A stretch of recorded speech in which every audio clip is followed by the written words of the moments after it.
남편이 위독한 시어머니를 우리 집으로 모셔오고는 본인은 뉴욕으로 3개월 출장을 떠났습니다. 시어머니는 임종 직전 제게 통장을 건네며 말씀하셨죠. 얘야, 이 병은 고치지 못한다. 돈은 너와 아이에게 남긴다. 민준 씨가 시어머니를 기차역에서 모시고 돌아왔을 때 저는 부엌에서 저녁 식사를 준비하고 있었습니다. 그는 전에 전화로 몸이 좀 불편하시니 시내로 모셔와 검사해봐야겠다고 한마디 했을 뿐이었습니다. 저는 깊이 생각하지 않았죠. 나이 드신 분들은 잔병이 많으니까요. 하지만 부엌에서 손을 닦고 나왔을 때 민준 씨에게 반쯤 부축되어 있는 시어머니를 보고 제 마음은 쿵 내려앉았습니다. 마지막으로 뵌 지 반년밖에 되지 않았는데 시어머니는 온몸이 물에 쪼그라든 것처럼 야위고 얼굴은 잿빛이었으며 눈은 푹 꺼져 걸음걸이마저 휘청거렸습니다. 시어머니는 저를 올려다보며 겨우 미소를 지으려 애썼지만 그 미소마저 힘들어 보였습니다. 어머니, 오시는 게 힘드셨죠? 어서 앉으세요. 저는 재빨리 다가가 시어머니를 부축하여 소파에 앉혔습니다. 시어머니는 손을 저으며 숨을 좀 가쁘게 쉬셨습니다. 괜찮다, 오래된 병이야. 민준이가 호들갑을 떠는 거지. 민주 씨는 짐을 내려놓고 넥타이를 느슨하게 풀었습니다. 그의 얼굴에는 피로와 어떤 결단이 뒤섞인 표정이 어렸습니다. 그는 긴 인사 없이 바로 제게 말했습니다. 지은 씨, 어머니 식사 좀 챙겨드려요. 난 들어가서 짐 좀 정리할게요. 저녁 식사 시간은 다소 침울했습니다. 시어머니는 아주 천천히 드시더니 몇 숟가락 만에 수저를 놓으며 입맛이 없다고 하셨습니다. 민준 씨도 건성으로 먹으며 시선이 불안정하게 흔들렸습니다. 저녁 식사를 마치고 상을 치우자 민준 씨가 저를 서재로 불렀습니다. 그는 문을 닫고 잠시 제게 등을 돌리고 서 있더니 이내 몸을 돌려 말했습니다. 그의 목소리는 애써 평온을 유지하려 했지만 조급함이 묻어났습니다. 지은 씨, 갑자기 일이 생겼어요. 회사 뉴욕 지사에서 아주 중요한 프로젝트에 큰 문제가 생겨서 제가 당장 가서 처리해야 해요. 그는 미간을 찌푸리며 몹시 괴로운 듯 했습니다. 이번엔 아마 3개월, 어쩌면 더 오래 걸릴지도 몰라요. 저는 멍해졌습니다. 이렇게 갑작스럽다니. 그는 전에 전혀 언급한 적이 없었습니다. 그래서 저는 무의식적으로 물었습니다. 그럼 어머니는요? 그게 바로 내가 할 말이에요. 민준 씨가 제 말을 끊고 제 앞으로 다가와 두 손으로 제 어깨를 잡았습니다. 그의 눈은 저를 응시했고 말하는 속도가 빨라졌습니다. 어머니가 이번에 오신 건 단순히 검사 때문이 아니에요. 고향 병원에서는 상태가 좋지 않다고 했어요. 아마 좀 까다로운 병이라 장기적인 치료와 보살핌이 필요할 거예요. 나도 남고 싶지만 이 프로젝트는 회사에서의 내 앞날과 직결되어 있어서 안 갈 수가 없어요. 그는 제 어깨를 잡은 손에 힘을 주었습니다. 어떤 결심을 전달하려는 듯했습니다. 그래서 내가 뉴욕에 있는 동안 어머니는 당신한테 맡길 수밖에 없어요. 힘들겠지만 부탁해요. 지은 씨, 쉽지 않다는 거 알아요. 하지만 우리 가정을 위해, 아이의 더 나은 미래를 위해 난 밖에서 악착같이 벌어야 해요. 그의 말을 들으며 어깨에 닿는 그의 손바닥 온기는 느껴졌지만 제 마음은 서늘하게 식어갔습니다. 시어머니가 위독한데 그는 이 중요한 시기에 3개월 동안 해외로 떠나 위중한 시어머니를 저 혼자에게 온전히 맡기려 했습니다. 아이는 이제 막 유치원에 입학해 한창 손이 많이 갈 때였습니다. 제 일도 탄력 근무이긴 하지만 에너지를 쏟아야 했고요. 중병에 걸린 노인을 돌보는 건 민준 씨, 어머니가 대체 무슨 병이에요? 얼마나 심각한데요? 저는 그의 손을 뿌리치고 물었습니다. 민준 씨의 눈빛이 잠시 흔들리더니 제 직설적인 시선을 피했습니다. 그냥 노인들이 흔히 겪는 그런 거예요. 심장이 좀 안 좋고 간과 신장도 좀 문제가 있다고. 자세한 건 여기 큰 병원에서 정밀 검사를 받아봐야 알아요. 너무 걱정 마요. 의사 선생님 말씀대로 치료받으면 돼요. 돈 문제는 걱정 마. 쓸 만큼 써요. 그는 가볍게 말했지만 거실에 계신 시어머니의 허약한 모습을 보면서 저는 직감했습니다. 일이 그렇게 간단하지 않다는 것을. 게다가 그는 돈이라는 글자를 좀 강조해서 말했습니다. 꼭 그렇게 오래 가야 해요?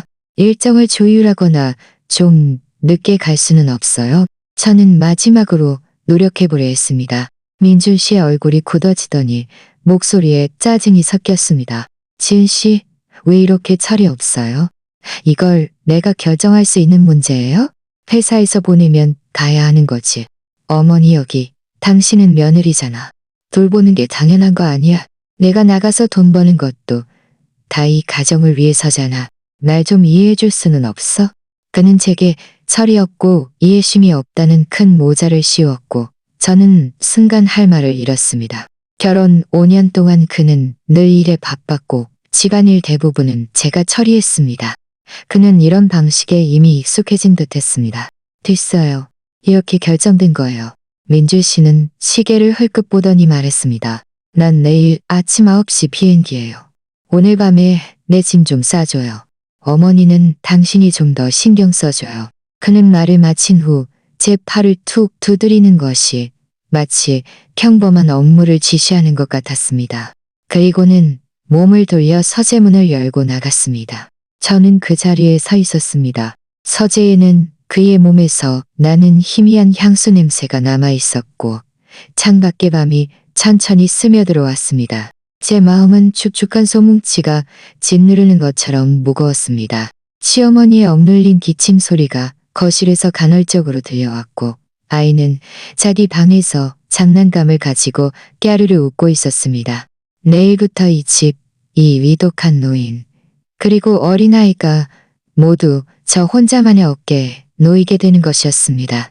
그리고 제 남편은 멀리 떨어진 뉴욕에 최소 3개월 동안 머무를 것입니다. 알 수 없는 고립감과 외로움이 조용히 제 마음을 파고들었습니다. 민준 씨가 그렇게 급하게, 그렇게 단호하게 떠난 것이 정말 단지 때문이었을까요? 시어머니의 병이 정말 노인들이 흔히 겪는 잔병처럼 그렇게 간단한 것이었을까요? 민준 씨는 아주 깔끔하게 떠났습니다. 다음 날 아침, 날이 채 밝기도 전에 그는 여행 가방을 끌고 집을 나섰습니다. 식탁 위에는 차가운 쪽지 한 장만 남겨져 있었습니다. 어머니와 집안일 부탁한다. 자주 전화할게. 몸 조심해. 저는 그 차가운 쪽지를 보았고 침실에서 아직 깊이 잠든 아들을 보았습니다. 그리고 건넌방에서 들려오는 시어머니의 억눌리고 고통스러운 기침 소리를 들었습니다. 처음으로 이렇게 아늑하게 꾸며진 3칸짜리 아파트가 텅 비어있는 듯해 마음이 불안했습니다. 시어머니의 병은 역시 단순한 잔병이 아니었습니다. 저는 시어머니를 모시고 병원에 가서 종합 검사를 받았습니다.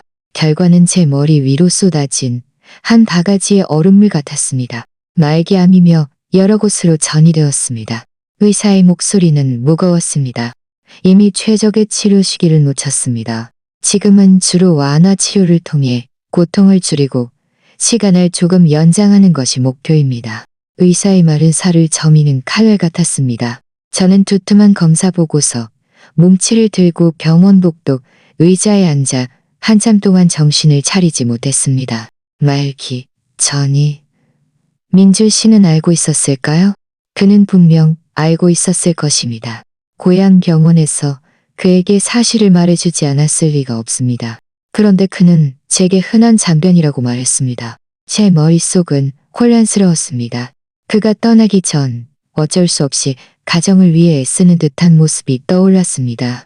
차가운 기운이 척추를 타고 올라왔습니다. 그는 임종을 앞둔 어머니를 제게 떠넘기고 본인은 해외로 도망간 것이었습니다. 왜? 시어머니가 진찰실에서 나오셨습니다. 얼굴색은 들어가기 전보다 더 창백해져 있었습니다. 시어머니는 제 손에 들린 보고서를 보시고는 아무것도 묻지 않으셨습니다. 그저 떨리는 손으로 제 손등을 두드리며 쉰 목소리로 말씀하셨습니다. 얘야, 놀랐지? 괜찮다. 어미는 알고 있었다. 시어머니의 그 평온함이 오히려 저를 더 힘들게 했습니다. 저는 시어머니를 부축하며 최대한 목소리를 평온하게 유지하려 했습니다. 어머니, 의사 선생님께서 말씀하셨어요. 저희가 잘 협력해서 치료하면 아직 방법이 있다고. 시어머니는 고개를 저으며 더 이상 아무 말도 하지 않으셨습니다. 이후에 나날은 태엽을 가는 팽이처럼 병원, 집, 유치원 사이를 정신없이 오갔습니다. 전문의 예약, 약 타기, 입원 수속, 때로는 간병, 식사 준비, 아이 등하원, 그리고 업무 처리까지. 민줄 씨는 가끔 국제전화를 걸어왔습니다. 매번 몇 마디 짧게 어머니는 오늘 어떠세요? 약은 드셨어요? 하고 묻고는 바쁘다, 회의해야 한다, 통화가 잘 안 된다며 금방 전화를 끊었습니다.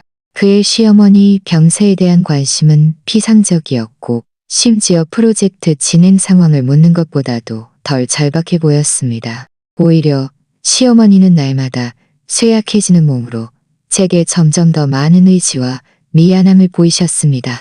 입원하여 관찰하던 며칠 밤 시어머니는 아파서 잠을 이루지 못하셨습니다. 저는 간병 침대에 기대어 반쯤 잠들었다가도 무슨 소리만 나면 일어나 시어머니를 살폈습니다. 한 번은 제가 시어머니의 몸을 닦아드리는데 시어머니가 제 손목을 잡으셨습니다. 뼈만 앙상한 손가락에는 힘이 없었지만 저를 바라보는 눈빛은 혼탁하면서도 분명한 감정으로 가득했습니다. 지은아, 네가 고생이 많다. 시어머니의 목소리는 아주 작았습니다. 맹준이. 그는 인간도 아니다. 네게 미안하다. 제 코끝이 찡해져 눈물이 왈칵 쏟아질 뻔했습니다. 저는 고개를 저으며 말했습니다. 어머니, 그런 말씀 마세요. 얼른 회복하셔야죠. 내 아들은 내가 잘 안다. 시어머니는 한숨을 쉬며 창밖, 깊은 밤하늘을 바라보셨습니다. 그는 마음이 크고 오직 그의 야망과 체면밖에 모르는 아이다. 내 병이 너에게 짐이 되는구나. 시어머니는 또 간헐적으로 말을 이으셨습니다. 민줄 씨가 어릴 적 집안 형편이 좋지 않았고 아버지가 일찍 돌아가셔서 시어머니 혼자 그를 키우며 많은 고생을 했다고 했습니다. 민줄 씨는 똑똑해서 공부와 직장 모두 순탄했지만 점점 자기 고집이 세져서 많은 일을 시어머니와 상의하지 않고 심지어 숨기기까지 했다고 했습니다. 그가 이번에 급하게 떠난 건 시어머니는 기침을 심하게 하셨습니다. 한참을 기침하시더니 겨우 말을 이으셨습니다. 완전히 일 때문만은 아니다. 그 마음에 뭔가 숨기고 있어. 나에게도 너에게도. 저는 깜짝 놀라 자세히 묻고 싶었지만 시어머니의 피곤한 모습을 보니 다시 말을 삼켰습니다. 시어머니의 몸은 점점 더 나빠졌습니다. 통증이 심해져 더 강한 진통제가 필요했습니다. 대부분의 시간 시어머니는 누워 계셔야 했습니다. 저는 출퇴근이 필요한 업무는 그만두고 집에서 할 수 있는 프리랜서 디자인 일만 받았습니다. 수입은 급격히 줄었습니다. 민준 씨는 제때 생활비를 보내주긴 했지만 그 금액은 그가 말한 대로 충분한 것이 아니었습니다. 시어머니가 필요로 하는 비급여, 약값과 영양제, 그리고 갑작스러운 입원 비용을 감당하기에는 턱없이 부족했습니다. 제가 한번 그에게 이 문제를 언급하자 그는 짜증 섞인 목소리로 프로젝트 예산이 빠듯하니 일단 제가 대납하고 돌아가서 이야기하자고 했습니다. 제 저축은 빠르게 소진되고 있었습니다. 저는 위독한 시어머니께 이런 이야기를 할 용기가 없어 혼자서 묵묵히 버텨낼 수밖에 없었습니다. 어느 날 오후 햇살이 아주 좋았습니다. 저는 시어머니를 부축하여 베란다에 흔들의자에 앉혀 햇볕을 쬐게 해드렸습니다. 시어머니는 기력이 좀 나아진 듯했습니다. 아래층에서 노는 아이들을 바라보시더니 갑자기 말씀하셨습니다. 지은아, 내가 가고 나면 너와 아이가 살기 힘들거든. 이 집을 팔아라. 이건 민준이가 결혼 전에 산 거지만 인테리어 할 때 너도 많이 힘썼으니 너 자신을 소홀히 하지 마라. 저는 멍해졌습니다. 이 말은 평범한 유언 같지 않았습니다. 게다가 왜 갑자기 이런 말씀을 하시는 거지? 어머니, 그런 생각 마세요. 치료 잘 받으셔야죠. 저는 시어머니의 차가운 손을 잡았습니다.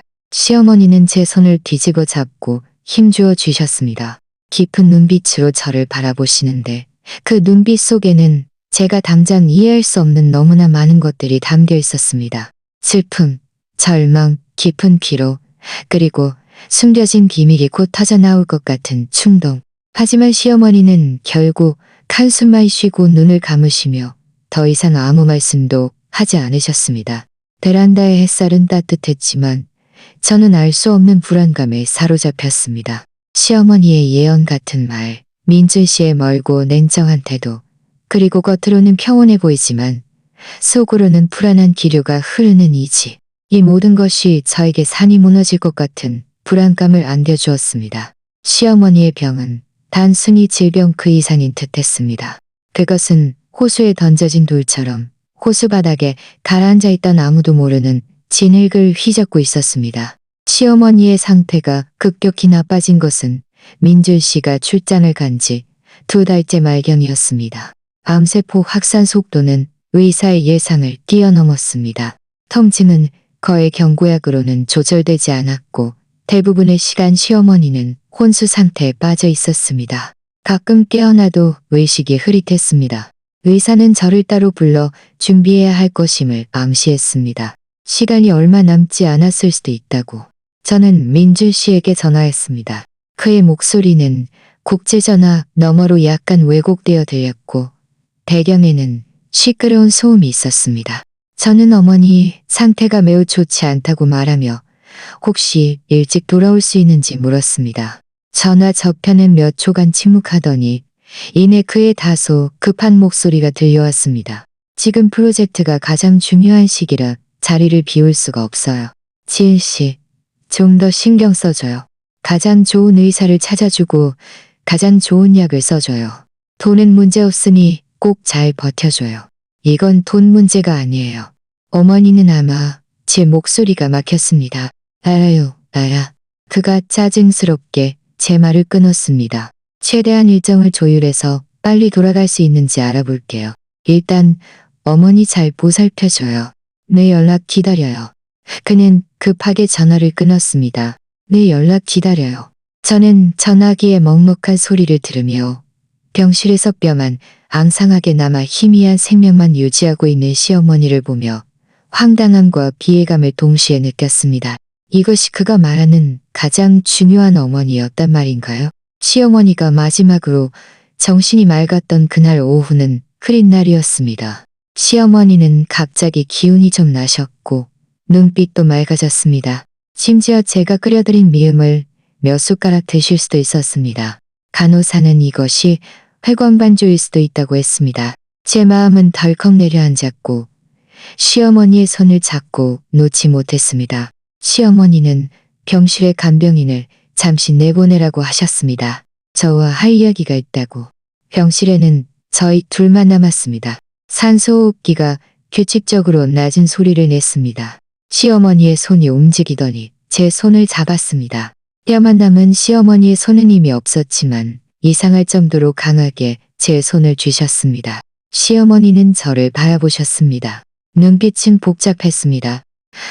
자애로움, 미안함, 깊은 피로, 그리고 한 줄기 절박함이 스쳐 지나갔습니다. 지은아, 시어머니의 목소리는 아주 작았지만 모든 단어를 또렷하게 말씀하셨습니다. 지난 몇 달 동안 네가 고생이 많았다. 어미는 다 기억하고 있다. 제 눈물이 갑자기 솟아올라 고개를 저었습니다.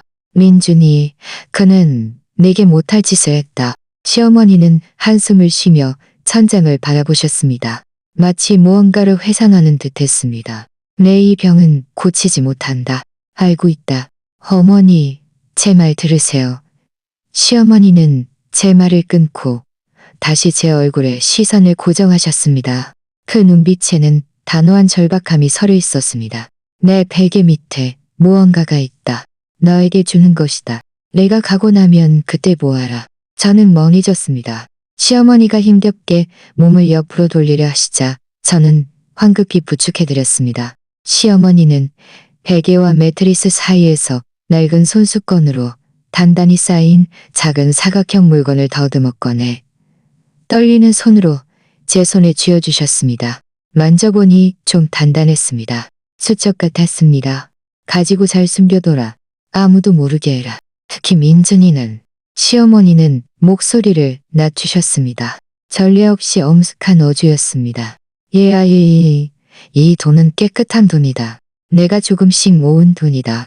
원래는, 말하지 않겠다. 너와 내 손자에게 남긴다. 이 통장 돈은. 저는 완전히 얼어붙었습니다. 시어머니는 늘 고향에 저축한 돈이 별로 없다고 하셨고 민주 씨도 학비 때문에 집안 재산을 다 썼다고 말했었습니다. 그런데 시어머니에게 대체 어디서 돈이 생겼단 말인가? 게다가 민준 씨 몰래 간직하라고 특별히 당부까지 하시다니. 어머니, 이 병은 운명 때문만은 아니다. 시어머니는 제 손을 꽉 잡으셨습니다. 손톱이 제 살을 파고들 지경이었습니다. 시어머니는 제게 바싹 다가와 마지막 기력을 다해 쉰 목소리지만 또렷하게 제 귀에 속삭였습니다.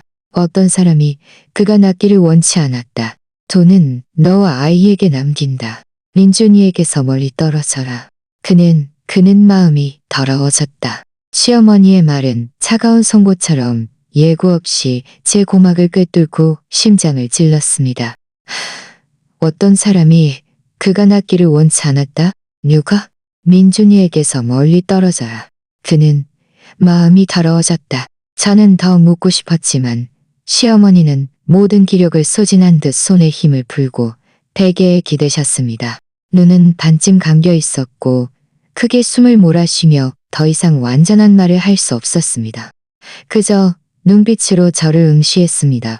그 눈빛 속에는 천마디 만마디의 말들이 담겨 있었지만 모두 소리 없는 재촉과 경고로 변해 있었습니다. 간병인이 곧 돌아왔습니다. 시어머니의 상태는 다시 악화되었습니다. 그날 밤 시어머니는 깊은 혼수 상태에 빠지셨고 의사들은 심폐소생술을 시도했지만 이미 손쓸 수 없었습니다. 사흘 뒤 새벽 시어머니는 혼수 상태에서 조용히 돌아가셨습니다. 저는 손수건에 쌓인 그 물건을 쥔 채 점점 차가워지는 병상 앞에 서 있었습니다. 온몸이 얼어붙는 듯 했습니다. 시어머니의 임종 전 몇 마디 말과 제게 건네준 물건은 뜨겁게 달궈진 쇠처럼 제 의식 속에 박혔습니다. 민준 씨는 부고를 받은 지 10여 시간 후에야 전화했습니다. 그의 목소리에서는 슬픔이 거의 느껴지지 않았습니다. 오히려 안도감과 절차적인 정리의 느낌이 더 강했습니다. 지은 씨, 고생 많았어요. 대실은 당신이 먼저 처리해줘요. 난 여기 일 정리되는 대로 최대한 빨리 귀국할게요. 장례는 간소하게 하면 돼요. 너무 비용 많이 들이지 말고요. 간소하게 너무 비용 많이 들이지 말고요. 저는 그의 무심한 어조를 들으며 시어머니의 임종 전 차가운 눈빛과 그는 마음이 더러워졌다는 말을 떠올렸습니다. 속에서 울컥 치밀어 올랐습니다. 저는 그 손수건 뭉치를 바로 열어보지 않았습니다. 시어머니의 장례를 치르고 장례식장 연락, 소수의 친지들에게 알리는 틈틈이 저는 그것을 제 가방 가장 안쪽 주머니에 숨겼습니다. 장례식장 관계자들이 시어머니의 유해를 모시러 왔을 때 민준 씨의 외숙모, 시어머니의 먼 친척 한 분도 도우러 오셨습니다. 하지만 그녀의 눈은 수시로 저를 향했고 말 속에는 시어머니가 무슨 유언이나 물건을 남기지 않았는지 캐묻는 의도가 숨어 있었습니다. 저는 마음을 단단히 먹고 슬픔에 잠긴 척하며 대응했습니다. 시어머니의 장례식은 아주 간소했습니다. 올 사람도 많지 않았습니다. 민준 씨는 발인 전날에야 겨우 귀국했습니다. 그는 먼 길을 날아와 지친 기색이 역력했지만 영정 앞에서 3번 절하고 눈물 두어 방울 흘린 후에는 조문 온 친지들과 인사하며 금세 평소의 리듬을 되찾았습니다. 심지어 뉴욕에서 본 것들을 이야기하기 시작했습니다. 저에게도 형식적으로 어깨를 툭 두드리며 고생 많았어요. 한마디 할 뿐 더 이상의 위로는 없었습니다. 그의 시선은 가끔 시어머니의 영정을 스쳐 지나갔지만 금세 다른 곳으로 향했습니다. 그 눈빛에는 소중한 사람을 잃은 슬픔보다는 오히려 마음의 짐을 덜었다는 미묘한 안도감이 서려 있었습니다. 이 모든 것을 저는 지켜보았습니다. 시어머니의 임종 전 유언은 차가운 빛처럼 그동안 제가 간과했던 수많은 세부 사항들을 비춰주었습니다. 민준 씨가 급하게 출국했던 것, 병세를 가볍게 말했던 것, 전화로 얼버무렸던 것, 그리고 지금의 무심한 태도까지. 그날 밤 조문객들이 모두 돌아가고 아이가 잠들자 민질 씨는 건넌방, 예전에 시어머니가 쓰시던 방에서 짐을 정리했습니다. 시차 때문에 따로 자야겠다고 했습니다. 저는 안방으로 돌아와 문을 잠그고 커튼을 쳤습니다. 그제야 가방 가장 안쪽 주머니에서 낡은 손수건 뭉치를 꺼냈습니다. 손가락이 살짝 떨렸습니다. 저는 천천히 그것을 열었습니다. 안에는 과연 짙은 색의 아주 오래된 듯한 은행 통장 한 권이 있었습니다. 표지는 좀 닳아 있었고 모서리는 해져 있었습니다. 저는 심호흡을 하고 통장을 펼쳤습니다. 예금주는 시어머니의 이름이었습니다. 제 시선은 마지막 페이지의 잔액으로 곧장 향했습니다. 그리고 저는 완전히 얼어붙었습니다. 피가 순식간에 굳어버리는 것 같았습니다. 화면에 찍힌 그 숫자는 제가 생각했던 몇만 원이나 몇십만 원이 아니었습니다. 그것은 제가 상상조차 해본 적 없는 거액이었습니다. 무려 8억 원. 8억 원이라니. 고향의 작은 시골 마을에서 혼자 사시던 은퇴한 시어머니가 어떻게 8억 원이나 되는 예금을 가지고 있을 수 있단 말인가? 민준 씨는 이 돈의 존재를 알고 있었을까요? 만약 알고 있었다면 왜 한 번도 언급하지 않고 늘 돈이 없다고, 집에서 도와줄 수 없다고 불평했을까요? 시어머니는 이 돈이 깨끗한 돈이고 자신이 모은 돈이라고 했습니다. 하지만 어떻게 8억 원을 모을 수 있단 말인가? 시어머니는 또 이 병이 운명 때문만은 아니고 어떤 사람이 낫기를 원치 않았다고 했습니다. 끔찍하고 소름 끼치는 연상이 통제불능 상태로 제 머릿속에서 형성되었습니다. 민주 씨의 이상한 행동, 이 거액의 예금, 시어머니의 의미심장한 경고. 저는 통장을 덮으며 심장이 가슴속에서 미친 듯이 뛰고 갈비뼈를 때리는 소리가 들리는 듯 했습니다.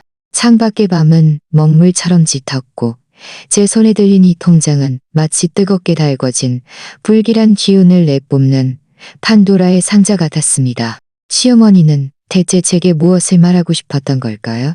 제 남편은 이 모든 일에서 대체 어떤 역할을 하고 있었던 걸까요? 그 통장은 뜨겁게 달궈진 숯덩이 같아서 집에 두기가 불안했습니다. 다음 날 저는 시어머니의 계좌를 정리한다는 핑계로 은행에 갔습니다. 시어머니의 급여, 통장에는 실제로 얼마 남지 않은 잔액만 있었습니다. 저는 통장을 제 다른 중요한 서류들과 함께 은행 금고에 넣어 잠갔습니다.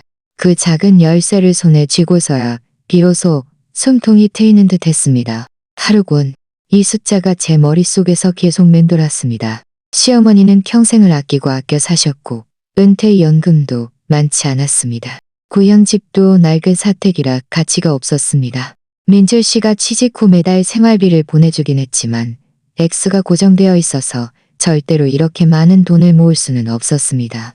이 돈은 어디서 온 것일까? 유산? 복권 당첨?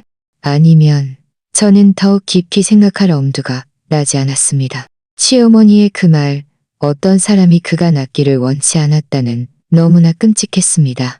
민준 씨는 귀국 후 사흘만 집에 머물렀습니다. 그는 뉴욕 프로젝트가 아직 완전히 끝나지 않아 후속 처리할 일이 많으니 빨리 돌아가야 한다고 했습니다. 그는 비행기표를 예약하고 동료들과 연락하는 데 바빴고 시어머니의 장례나 남긴 물건에 대해서는 별로 신경 쓰지 않는 듯 했습니다. 떠나기 전날 밤 그는 겨우 뭔가 생각난 듯 식탁에서 무심하게 제게 물었습니다. 지은 씨, 어머니 돌아가시기 전에 뭔가 당부하거나 남긴 물건은 없었나요? 제 심장은 순간 쿵 내려앉았습니다. 젓가락을 잠시 멈췄다가 다시 반찬을 집으며 최대한 목소리를 자연스럽게 내려고 노력했습니다. 어머니는 마지막 며칠 동안 정신이 흐릿하셔서 그냥 아프다, 힘들다는 말씀만 하셨어요. 물건이라면 낡은 옷가지나 몇 가지 값나가지 않는 장신구뿐이라 제가 다 정리해뒀어요. 왜요? 민준 씨는 잠시 저를 응시했습니다. 그의 눈빛에는 탐색과 함께 미세한 초조함이 스쳐 지나갔습니다. 아무것도 아니에요. 그냥 어머니가 평생 고생하셨으니 뭔가 추억할 만한 것이라도 남겼으면 좋겠다 싶어서요. 그는 밥을 한 숟가락 뜨더니 몇 번 휘젓고는 다시 말했습니다. 혹시 돈 얘기는 안 하셨나요? 아니면 당신에게 통장 같은 걸 주신 적은 없어요?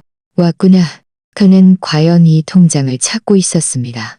제 등에서 식은땀이 흘렀지만 얼굴에는 적절한 정도의 당황스러움과 약간의 슬픔을 드러냈습니다. 돈이요? 무슨 돈이요? 어머니 급여 통장은 제가 봤는데 2천만 원 남짓밖에 없어서 장례비도 모자라 제가 좀 보탰어요. 통장은 못 봤는데 어머니가 통장이 있었어요? 제가 되묻자 민준 씨의 눈빛이 잠시 흔들리더니 고개를 숙이고 국물을 마셨습니다. 그냥 물어본 거예요. 없으면 됐어요. 아마 본인이 쓰셨거나 어디에 두고 잊으셨겠죠. 그의 반응은 그가 이 돈의 존재를 알고 있다는 제 확신을 더욱 굳혔습니다. 그는 저를 떠보고 있었습니다. 만약 시어머니가 정말 통장을 제게 주었고 그가 모르고 있었다면 그는 지금 더 절박하게 추궁하거나 직접 물건을 뒤졌을 것입니다. 하지만 그는 그러지 않았습니다. 그는 그저 떠보고 있을 뿐이었습니다. 이것은 그가 통장의 행방을 확신하지 못하거나 시어머니가 통장을 제게 주었는지 확신하지 못한다는 의미였습니다. 참, 민준 씨가 국그릇을 내려놓더니 목소리가 갑자기 걱정스러운 듯 변했습니다. 장례 치르고 전에 병원비도 많이 들었죠? 내가 송금해준 돈으로 충분했어요. 부족하면 이번에 뉴욕 돌아가서 방법을 찾아 더 보내줄게요. 당신 혼자 아이 키우느라 힘들 텐데. 그가 처음으로 적극적으로 돈 이야기를 꺼냈고 심지어 부족하면 더 주겠다고 말했습니다. 이는 그가 전에 전화로 일단 당신이 대납해라고 했던 태도와는 완전히 달랐습니다. 시어머니가 돌아가셨으니 저를 안심시키려는 것일까?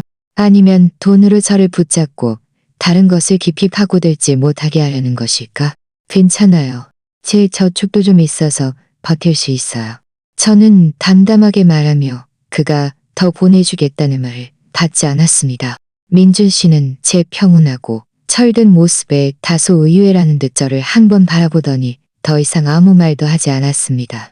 다음 날 아침 일찍 그는 다시 여행 가방을 끌고 떠났습니다. 지난번과 마찬가지로 집에는 다시 저와 아이, 그리고 집안 가득한 적막함, 그리고 제 마음속 깊이 숨겨진 무거운 통장과 시어머니의 임종 전 말씀만이 남았습니다. 저는 시어머니가 남기신 물건들을 조용히 정리하기 시작했습니다. 몇 상자의 낡은 옷가지와 오래된 사진들 외에 시어머니가 고향에서 가져오신 낡은 나무 상자 하나가 있었습니다. 상자는 잠겨있지 않았고 안에는 실과 돋보기, 빛바랜 낡은 책 몇 권, 부서진 단추와 실타래 등 잡동사니들이 들어있었습니다. 저는 하나하나 조심스럽게 살펴보았습니다. 상자 가장 밑바닥, 낡은 스웨터 밑에서 저는 단단하고 낡은 예전 스타일의 진료기록 수첩 하나를 발견했습니다. 표지는 달아 글씨가 희미했습니다. 제 심장이 쿵 뛰었습니다. 조심스럽게 꺼내보니 진료기록 수첩은 비어 있었습니다. 안에는 아무 기록도 없었습니다. 하지만 표지를 만져보니 안쪽에 무언가 끼워져 있는 느낌이 들었습니다. 저는 조심스럽게 봉합선을 떼서 표지의 안쪽 틈새에서 접혀있는 종이 몇 장을 꺼냈습니다. 한 장은 아주 오래전의 초음파 검사 결과지였습니다. 날짜는 희미했지만 검사 부위가 간이라는 것을 알 수 있었습니다. 결론 부분에는 종양의심, 추가 검사 권고라는 글자가 있었는데 빨간 펜으로 진하게 지워져 있었습니다. 옆에는 휘갈겨 쓴 정지 같은 글자가 있었습니다. 다른 한 장은 반쯤 찢어진 진단서였습니다. 아래의 절반만 남아 있었는데 이상 수치들이 동그라미 쳐져 인쇄되어 있었습니다. 가장 아래에는 손글씨 한 줄이 있었습니다. 필체는 힘이 있었고 시어머니의 필체가 아니었습니다. 본인에게 알리는 것을 잠시 보류하고 비밀리에 처리할 것. 서명란에는 흘려쓴 알파벳이 있었습니다. 쥐 같기도 하고 씨 같기도 했습니다. 그리고 작은 종이 봉투 하나.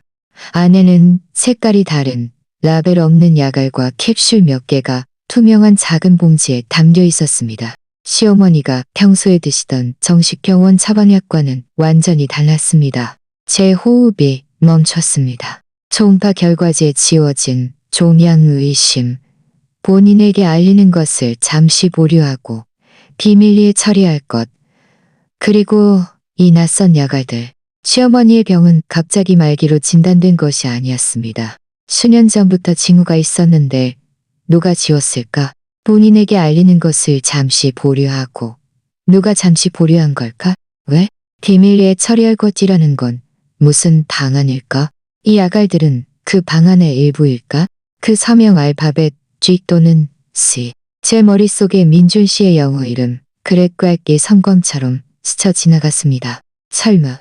저는 고개를 흔들어 그 끔찍한 생각을 떨쳐내려 했지만 심장은 통제불능 상태로 차갑고 어두운 시면으로 가라앉았습니다. 시어머니는 이 병이 운명 때문만은 아니고 어떤 사람이 낫기를 원치 않았다고 했습니다. 만약 그 어떤 사람이 민준 씨였다면? 만약 그가 아주 오래전부터 어머니의 간에 문제가 있다는 것을 알고 있었는데도 숨겼고 심지어 어떤 방식으로 치료를 지연시키거나 오도하여 결국 돌이킬 수 없는 말기까지 끌고 갔다면? 왜? 돈 때문에? 8억 원, 설마 유산이 아니라 입막음 돈이거나 어떤 거래의 대가였다며? 저는 제 생각에 몸이 얼음처럼 차가워졌습니다. 이건 너무나도 황당하고 너무나도 비인간적이었습니다. 호랑이도 제 새끼는 물지 않는다는데.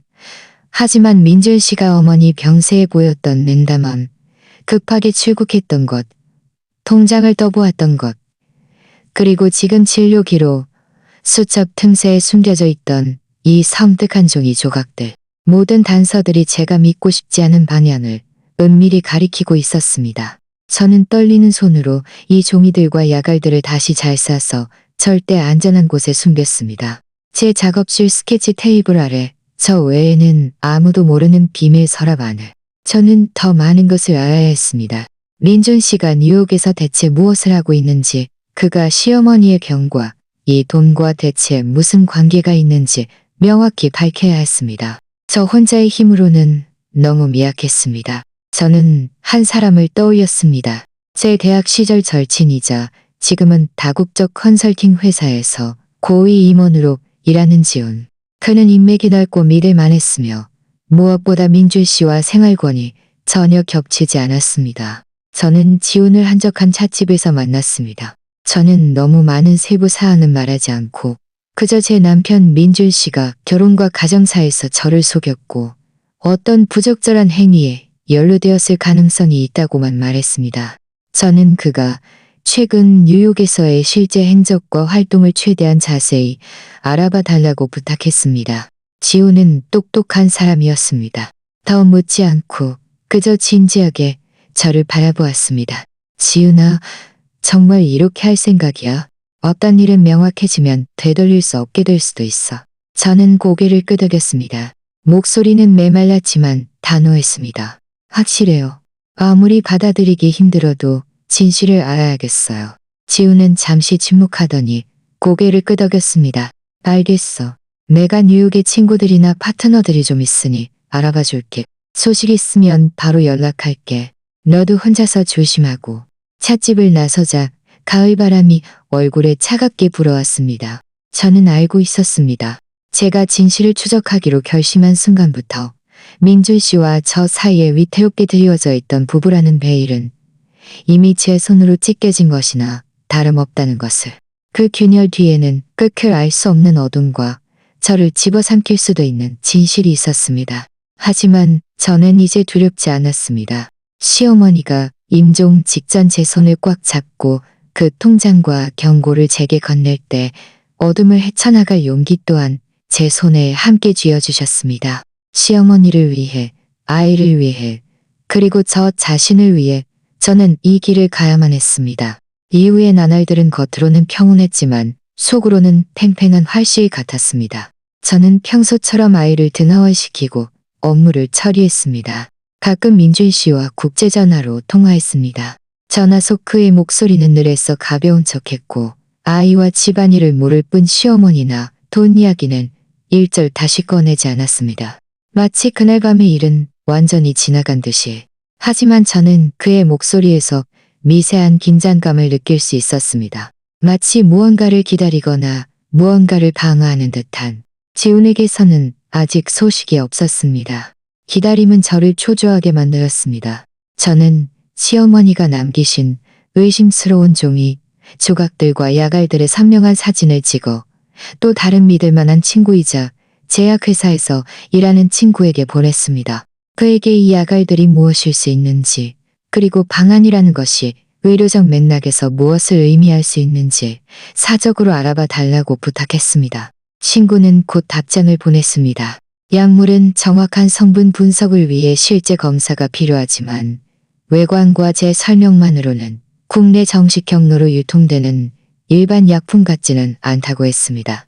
방안이라는 것은 일부 비정규 또는 해외 의료 중개 업체의 맥락에서 보존적 또는 완화적 치유 방안을 의미할 수 있으며 때로는 소극적 치료를 암시하기도 한다고 했습니다. 소극적 치료, 완화.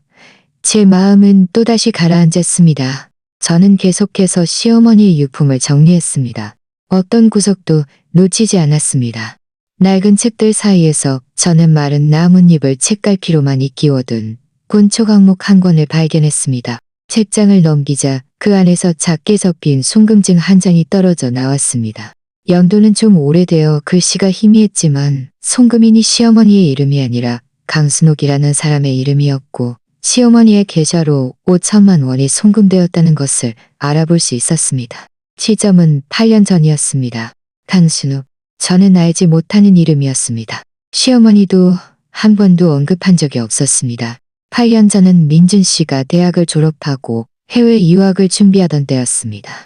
그가 학교 지원비와 초기 생활비가 만만치 않은 금액이라 시어머니가 가진 돈을 다 쓰고 친척들에게도 빌렸다고 했던 기억이 납니다. 이 5천만 원은 빚이었을까? 아니면 또 다른 무엇일까? 저는 이 송금증 또한 단서가 될 수 있음을 어렴풋이 느꼈습니다. 강순옥은 누구인가? 왜 시어머니에게 돈을 보냈을까? 이 돈이 시어머니의 낮은 병세와 그 8억 원과 연관이 있을까? 저는 송금증도 조심스럽게 잘 보관했습니다. 일주일 후 지훈의 전화가 드디어 왔습니다. 그의 목소리는 전화 너머로 다소 엄숙했습니다. 지훈아, 뉴욕에 있는 친구에게 네 남편 민준 씨 회사에 대해 대충 알아봤어. 뉴욕에 협력 프로젝트가 있는 건 사실인데 그가 지난 몇 달 동안 프로젝트 팀 내에서 참여도가 그리 높지 않다고 하더라고. 적어도 그가 말한 것처럼 핵심 인물이라 전 과정을 직접 지켜가야 할 정도는 아니래. 제 심장이 한 박자 건너뛰었습니다. 그 다음은 지훈은 잠시 뜸을 들였습니다. 내 친구 중에 맨해튼의 고급 레스토랑에서 매니저로 일하는 애가 있는데 걔가 한 2달쯤 전, 그러니까 네 시어머니가 집에 오신 지 얼마 안 되었을 때 민준 씨를 몇 번 봤다고 하더라고. 그는 혼자가 아니었대. 매번 동양계 젊은 여성과 함께였는데 두 사람의 행동이 꽤 치밀했다고 해. 내 친구가 그 여성을 유심히 봤는데 그들 프로젝트 협력사 사람은 아닌 것 같다고 하더라고. 젊은 여성, 행동 친밀. 전화기를 쥔 제 손가락이 굳어졌습니다. 그런 그가 급하게 출국한 것이 단지 일 때문만은 아니었다는 거네. 그 여자가 누구인지 알 수 있을까? 제 목소리가 약간 메말라 있었습니다. 내 친구가 레스토랑 사람들에게 물어보려 했지만 그들은 손님의 사생활을 보호한다며 자세히 말해주려 하지 않았대. 그저 어렴풋이 듣기로는 그 여자의 성이 강씨 같다고 했나?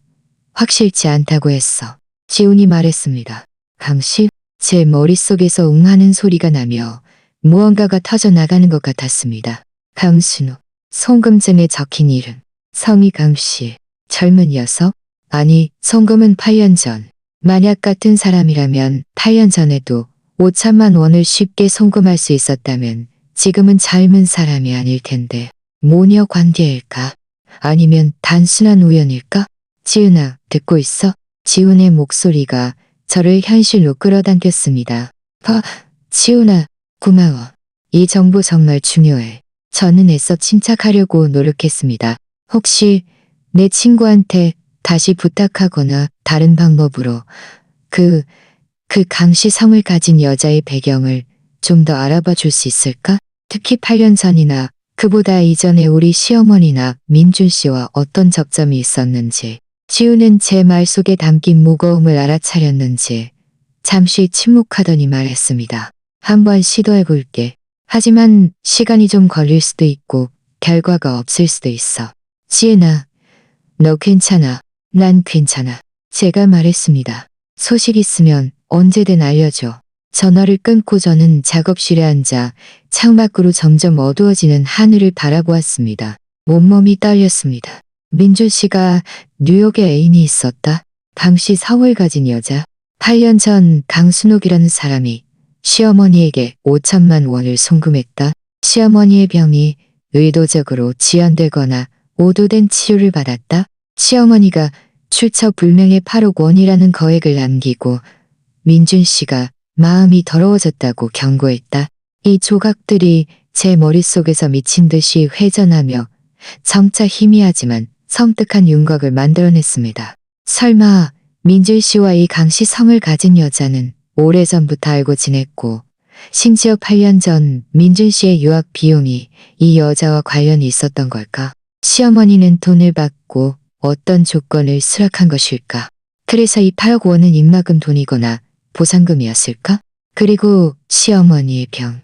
만약 민준 씨와 이 여자가 오랫동안 부적절한 관계를 유지했고 심지어 이해관계까지 얽혀 있었다면 시어머니의 존재가 그들에게 방해가 되었던 것은 아닐까. 특히 시어머니가 무언가를 눈치챘을 수도 있다면 그래서 어떤 사람이 그가 낫기를 원치 않았다고 한 것일까. 그래서 시어머니가 제게 민준이에게서 멀리 떨어져라고 한 것일까. 이 추론은 너무나 어둡고 잔혹했습니다. 저는 민준 씨가 한 여자 때문에 혹은 돈 때문에 친어머니를 살해할 마음을 먹었을 거라고는 믿을 수 없었습니다. 호랑이도 제 새끼는 물지 않는다는데 하지만 이성적으로 생각해보면 세상에는 이보다 더 황당한 죄악들이 셀 수 없이 많습니다. 저는 더 많은 증거가 필요했습니다. 확실한 증거가. 저는 사설 탐정을 떠올렸습니다. 지우는 결국 전문적인 일을 하는 사람이 아니었습니다. 어떤 심층 조사는 더 전문적이고 은밀한 수단이 필요했습니다. 저는 몇몇 신중한 경로를 통해 평판이 좋고 신중하게 일하는 조사 사무소와 연락을 취했습니다. 저는 직접 나타나지 않고 암호화된 통신 방식을 통해 민준 씨의 기본 정보, 뉴욕에서의 가능한 행적 지역, 그리고 강이라는 성씨 단서를 제공했습니다. 그들에게 민준 씨의 뉴욕에서의 실제 활동과 그 여성과의 구체적인 관계, 배경을 조사해달라고 의뢰했습니다. 비용은 빠르게 줄어드는 제 저축에서 나왔습니다. 저는 이것이 매우 위험한 일이라는 것을 알고 있었지만 언제 닥칠지 모르는 위기 속에서 아무것도 모른 채 사는 것보다는 돈을 들여서라도 진실을 아는 것이 낫다고 생각했습니다. 동시에 저는 민준 씨와의 연락에 더욱 주의를 기울이기 시작했습니다. 다음 전화 통화 때 저는 일부러 일상적인 말투로 말을 꺼냈습니다. 참, 민준 씨, 제가 짐 정리하다가 예전 송금증을 봤는데 송금인이 강순옥이라고 되어 있더라고요. 아는 사람이에요? 어머니가 이런 친척은 언급한 적이 없는 것 같아서요. 전화 저편에는 몇 초간의 침묵이 흘렀습니다. 그리고 민준 씨의 분명히 어색한 목소리가 들렸습니다. 강순옥? 아, 그건 아주 오래전 옛 친구예요. 연락 끊긴 지 오래됐어요. 그걸 어떻게 찾았어요? 낡은 책들 사이에 끼어 있었어요. 제가 말했습니다. 어머니한테 이렇게 돈 많은 친구도 있었네요. 8년 전에도 5천만 원이나 송금해주고. 민준 씨는 억지 웃음을 2번 웃었습니다. 그때는 돈 가치가 있었으니까. 됐어요? 다 옛날 일인데 그만 얘기해요. 나 이쪽에서 할 일이 좀 있어서 먼저 끊을게요. 그는 급하게 전화를 끊었습니다. 그 짧은 침묵과 목소리의 어색함은 그가 강순옥을 알고 있고 제가 더 묻는 것을 원치 않는다는 것을 거의 인정하는 것이나 다름없었습니다. 상황은 점점 더 명확해지고 있었습니다. 강순옥은 연락 끊긴 옛 친구가 아니었습니다. 그녀는 민준 씨와 시어머니, 그리고 그 돈, 심지어 시어머니의 병과도 천개의 실타래처럼 얽힌 드러내서는 안 될 관계를 가지고 있었습니다. 저는 휴대폰을 쥔 채 점점 저녁 어둠에 잠기는 거실에 서 있었습니다. 아이는 카펫 위에서 장난감 기차를 가지고 놀며 깨르르 웃고 있었습니다. 이 아늑하고 평범한 풍경은 지금 저에게 거대한 비웃음과 피해감을 안겨주었습니다. 제 남편, 제 아이의 아버지는 멀리 타국에서 가정에 대한 배신, 심지어 친어머니 사회까지 포함될지도 모르는 음모를 꾸미고 있을지도 모른다는 생각에, 그리고 저는 아이를 위해, 그리고 억울하게 돌아가신 시어머니를 위해 이 위선을 찢어내고 모든 진실을 밝혀야 했습니다. 어떤 대가를 치르더라도. 사설 탐정 비용은 물처럼 흘러나갔지만 그만큼의 보상도 조금씩 나타나기 시작했습니다. 그들이 보내온 첫 번째 보고서는 암호화된 전자 문서였습니다. 안에는 해상도가 아주 높지는 않지만 식별 가능한 도찰 사진 몇 장이 포함되어 있었습니다. 사진들은 뉴욕 거리와 고급 레스토랑 창밖에서 찍힌 것이었습니다. 민준 씨는 캐주얼 정장을 입고 있었고 그 옆에는 30대 초반으로 보이는 세련되고 능력 있어 보이는 동양계 여성이 미소를 지으며 나란히 걷고 있었습니다. 두 사람은 아주 가까이 붙어 있었고 민준 씨의 손은 심지어 자연스럽게 그녀의 등 뒤에 놓여 있었습니다. 또 다른 사진에서는 그들이 레스토랑에서 식사를 하고 있었는데 유리창 너머로 민준 씨가 그 여성의 말을 집중해서 듣고 있는 모습이 보였습니다. 그 눈빛은 제가 오랫동안 보지 못했던 빛나는 듯한 집중력이 담긴 눈빛이었습니다. 보고서에는 이 여성의 기본 정보가 제공되어 있었습니다. 강서연, 재미교포, 33세, 뉴욕의 투자은행에서 근무. 아버지는 일찍 돌아가셨고 어머니 이름은 강순옥이며 현재 캘리포니아에 거주. 강서연, 강순옥의 딸. 모든 단서가 여기서 결정적인 고리로 연결되었습니다. 8년 전 강순옥이 시어머니에게 5천만 원을 송금했고 8년 후 강순옥의 딸 강서연과 민준 씨가 뉴욕에서 친밀한 관계를 유지하고 있다니 이것은 결코 우연일 리가 없었습니다.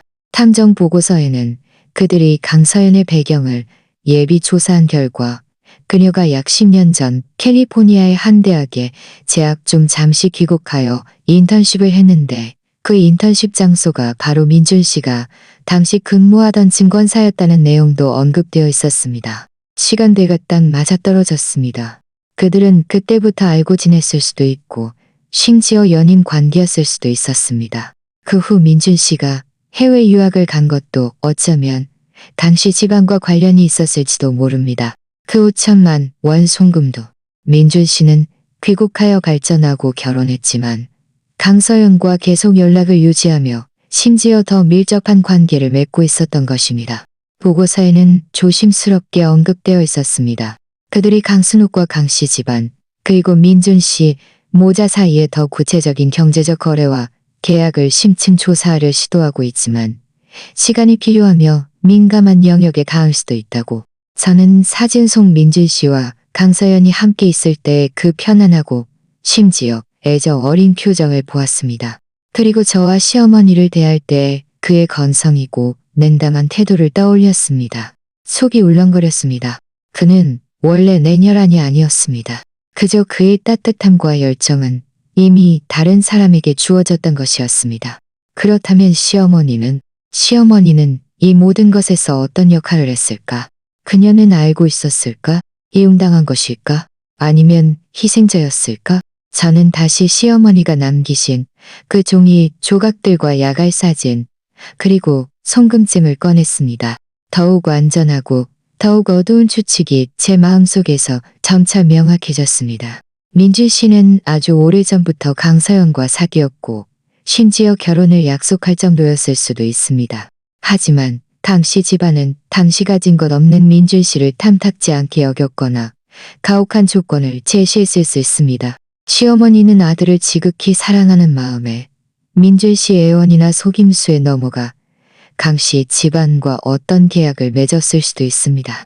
예를 들어 돈 처음에 5천만 원, 심지어 그 이상을 받고 민준 씨가 유학 갈 기회나 사업적 발판을 마련하는 데 도움을 주는 대신 민준 씨는 강씨 집안의 뜻대로 행동해야 하거나 시어머니는 아들의 앞날에 방해가 되지 않도록 철든 행동을 해야 한다는 조건 같은 것. 그 후 민준 씨는 귀국하여 현실적인 압력이나 다른 이유로 저와 결혼하여 가정을 꾸렸습니다. 하지만 그와 강서연의 관계는 한 번도 끊어지지 않았을 것입니다. 시어머니는 모든 것을 아는 사람으로서 비밀을 지키고 있었지만 나이가 들면서 양심의 가책을 느끼거나 강씨 모녀의 행동에 점점 불만을 품게 되면서 잠재적인 위협이 되었을 것입니다. 특히 시어머니가 자신이 병에 걸렸고 그 징후가 수년 전부터 있었으며 아들은 자신에게 전혀 마음이 없고 심지어 애인과 미래를 계획하고 있다는 것을 알게 되었을 때 그의 존재는 더욱더 거슬리는 것이 되었을 것입니다. 그래서 민준 씨는 시어머니의 병세가 악화되자 적극적으로 치료하기보다는 서둘러 시어머니를 제대 떠넘기고 본인은 뉴욕으로 떠나 애인과 재회했습니다. 그는 심지어 의료적인 조작까지 했을 수 있습니다. 그 불분명한 약물 방안은 시어머니의 죽음을 가속화시켰고 동시에 시어머니의 병을 이용하여 저에게 동정과 재정적 지원을 얻어내어 제가 병원비를 대납하게 하고 자신은 오랫동안 해외에 머무를 핑계를 만들었습니다.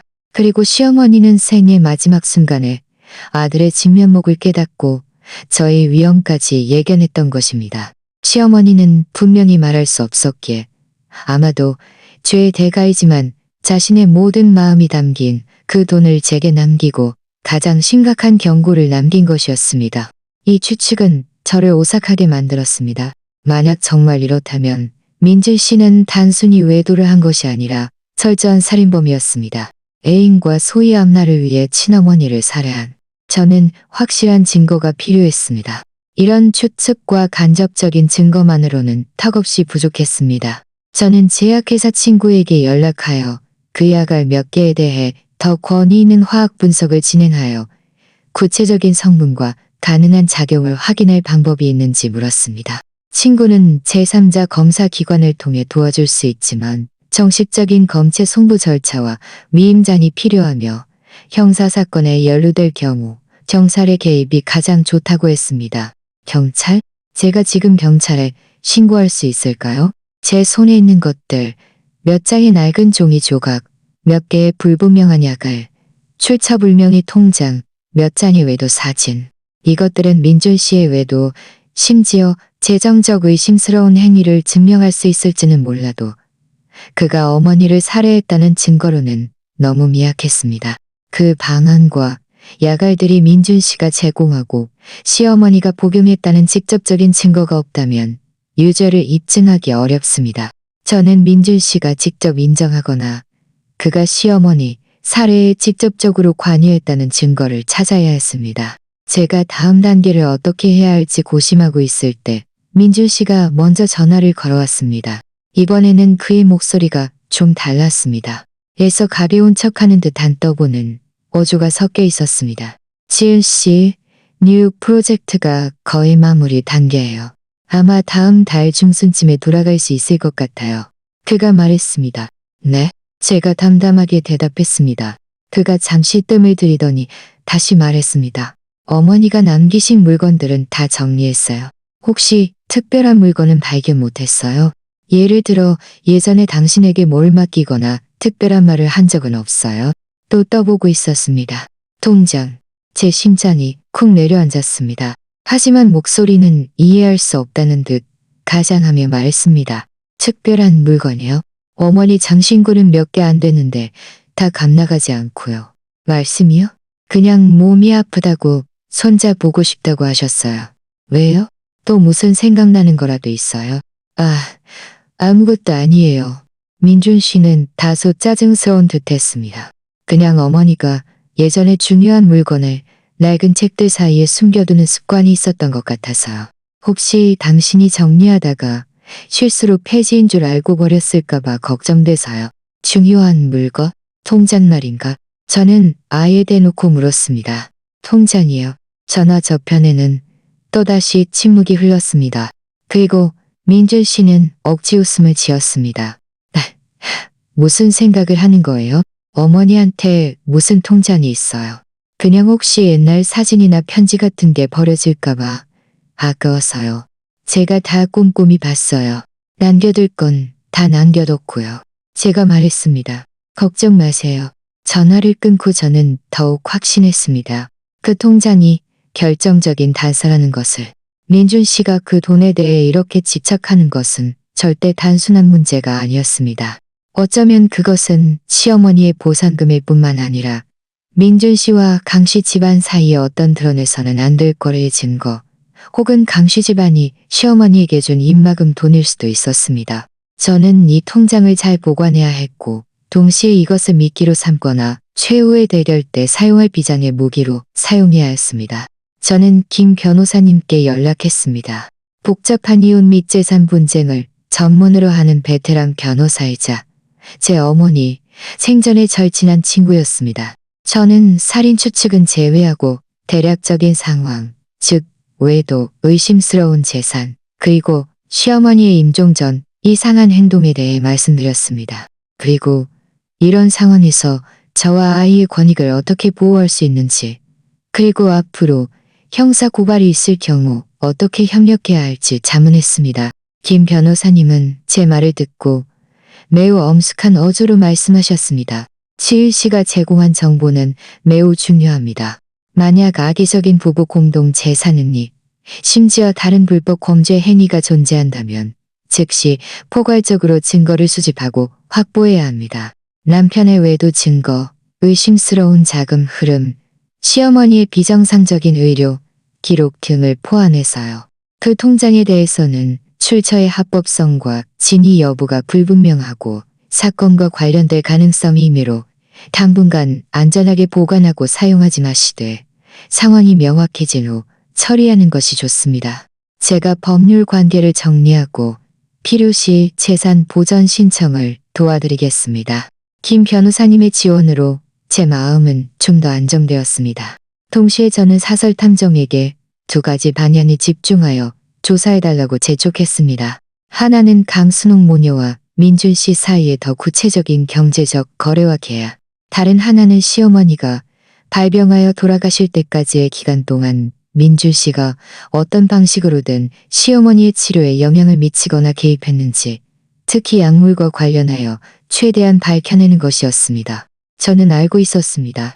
한 걸음 내디딜 때마다 그 끔찍한 진실에 한 걸음 더 다가가게 되고 저와 민준 씨의 관계가 완전히 파열되는 곳에 한 걸음 더 다가가게 된다는 것을.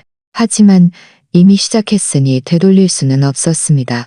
시어머니의 임종 직전 경과 억울함으로 가득 찬 눈으로 제 손을 꽉 잡았던 그 눈빛을 위해 저는 물러설 곳이 없었습니다. 사설 탐정의 추가 소식을 기다리는 나날들은 매 순간이 길게 느껴졌습니다. 민준 씨의 전화는 잦아지기 시작했습니다. 더 이상 형식적인 안부 인사가 아니라 좀 더 구체적인 내용이 추가되었습니다. 그는 아이가 유치원에 잘 적응하는지, 제 작업실은 요즘 바쁜지 묻고 심지어 집안의 수도, 전기, 가스 같은 사소한 일까지 언급했습니다. 목소리는 애써 부드럽게 유지되었습니다. 이런 비정상적인 관심은 저를 더욱 경계하게 만들었습니다. 그는 무언가를 확인하려는 듯 혹은 무언가를 깔아두려는 듯 했습니다. 과연 한 통화가 끝나갈 무렵 그는 무심한 척 말을 꺼냈습니다. 치일 씨, 이번엔 내가 돌아가면 우리 집 재정 상태도 잘 정리해야 할 것 같아요. 여기 프로젝트 보너스도 나오고 전에 모아둔 돈도 있어서 좀 더 넓은 집으로 이사하거나 아이 교육 기금을 준비할까 생각 중이에요. 그는 잠시 뜸을 들이더니 목소리를 낮춰 속마음을 털어놓는 듯한 어조로 말했습니다. 어머니 돌아가시고 나면 우리 세 식구뿐이잖아. 내가 전에는 바빠서 당신과 아이에게 소홀했는데 앞으로는 더 많이 보상해줄게. 아 참, 예전에 혹시 어머니가 우리 이 작은 가족에 대해 무슨 계획을 말씀하시거나 무슨 유언 같은 걸 남기신 적은 없어요? 또 시작이었습니다. 여전히 돌려 말하며 시어머니의 유산을 캐묻고 있었습니다. 그가 조급해할수록 그 통장이 얼마나 중요한지, 그리고 그가 얼마나 캔디는 것이 많은지를 증명하는 것이었습니다. 돌아가실 때 아무 말씀도 못 하셨어요. 저는 여전히 슬픔에 잠긴 평온한 어조로 얼버무렸습니다. 민준 씨, 지금 그런 말을 해서 뭐해요? 어머니 돌아가신 지 얼마 되지도 않았는데. 알아요. 그가 황급히 말을 끊었습니다. 목소리에는 당황함이 역력했습니다. 그냥 앞으로 잘 살고 싶어서 그런 거예요. 그럼 당신은 바쁘니까 이만 끊을게요. 나 회의에 있어서. 전화를 끊고 저는 냉소했습니다. 잘 산다니 강서영과 잘 산다는 말인가? 그가 통장을 그렇게 급하게 캐묻는 것은 혹시 강씨 집안에서도 재촉하는 것일까? 아니면 그 돈 자체가 강씨 집안이 시어머니를 통해 민준 씨에게 준 활동 자금이나 보상금이었고 이제 시어머니가 돌아가셨으니 그 돈을 되찾으려는 것일까? 김 변호사님은 이미 행동을 개시했습니다. 그는 저의 이름으로 법원에 이혼 소송을 제기했고 민준 씨가 혼인 중 잘못을 저질렀다는 것을 근거로 탐정에게서 얻은 사진 일부를 초기 증거로 제출했습니다. 그리고 출처 불명의 8억 원과 민준 씨가 은닉했을 가능성이 있는 다른 자산에 대해 부부 공동 재산 은닉, 혐의로 재산 보전 신청을 했습니다. 법원은 곧 사건을 접수하고 제가 알고 있는 민준 씨 명의의 주요 은행 계좌 몇 개와 저희가 결혼 후 구입한 차량의 소유권 변경을 동결했습니다. 이 모든 조치는 민준 씨가 모르는 상황에서 진행되었습니다. 저는 그를 허를 찌르고 싶었습니다. 사설 탐정의 두 번째 보고서는 제 초조한 기대 속에서 드디어 도착했습니다. 이건 정보는 더욱 충격적이었습니다.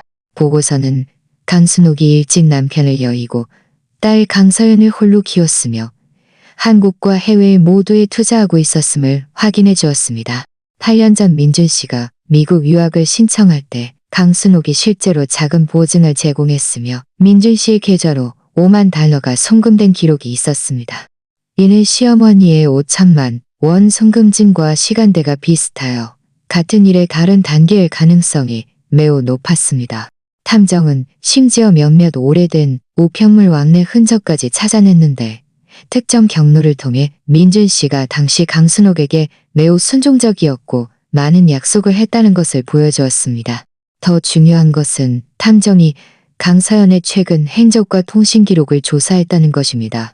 비공개적인 수단을 통해 시어머니가 위독했던 기간 동안 그녀가 민준 씨와 비정상적으로 긴밀하게 연락을 주고받았으며 여러 차례 말기 간암, 완화 치료, 통증 관리, 약물 부작용, 한약과 특정 약물의 상호, 작용 등에 대한 정보를 검색했다는 사실을 발견했습니다.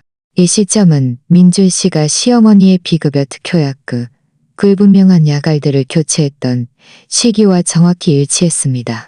보고서에는 해외의 한 비정규 의료 상담 웹사이트에서 캡처한 채팅 기록 일부가 첨부되어 있었습니다. 구체적인 식별 정보는 처리되어 가려져 있었는데 그중 그렉이라는 사용자명의 한 사람이 특정 복합 약물 방안에 대해 상세히 문의했습니다. 그는 말기 친척의 완화 의료와 통증 경감을 위한 것이라고 주장했지만 과정이 최대한 자연스럽고 잦은 입원이나 적극적인 치료를 피하고 싶다고 했습니다. 그리고 특히 특정 약물과 일반 간 보호 약물을 동시에 사용할 경우 간 기능 악화를 가속화할 수 있는 위험성에 대해 문의했습니다. 이 그렉이 제공한 환자의 초기간 기능 지표는 시어머니의 초기 건강 검진 데이터와 매우 유사했습니다. 또 이 약자였습니다. 시어머니의 찢어진 진단서 조각에 있던 서명. 비록 이 채팅 기록만으로는 그렉이 민준 씨라고 직접적으로 증명할 수는 없지만 모든 단서를 종합해 볼 때 가능성은 숨이 막힐 정도로 높았습니다. 탐정은 보고서 말미에 신중하게 언급했습니다. 이 정보들은 대부분 인터넷과 간접적인 경로에서 얻은 것이므로 법적 효력은 제한적이지만 지향점은 매우 명확하다고. 그들은 강순옥의 오래전 국내 친구와 접촉하여 당시의 더 구체적인 내막을 알아내려 시도하고 있다고도 했습니다. 보고서를 다 읽고 저는 몸이 얼음처럼 차가워진 채 의자에 앉아 한참 동안 움직이지 못했습니다. 마지막 한 가닥의 희망도 산산조각 났습니다. 민준 씨는 알고 있었을 뿐만 아니라 그가 친어머니를 죽음으로 몰아넣은 장본인일 가능성이 매우 높았습니다. 그는 의학 지식그는 대학에서 생물화학을 부전공했습니다를 이용하여 겉으로는 자연스러운 병세 진행처럼 보이는 살인을 치밀하게 계획했던 것입니다. 장애물을 제거하고 강서연과 함께 행복을 누리기 위해, 그리고 어쩌면 우리가 모르는 더 큰 이익을 위해 분노와 역겨움이 파도처럼 밀려왔습니다. 저는 화장실로 달려가 헛구역질을 했지만 아무것도 토해낼 수 없었습니다.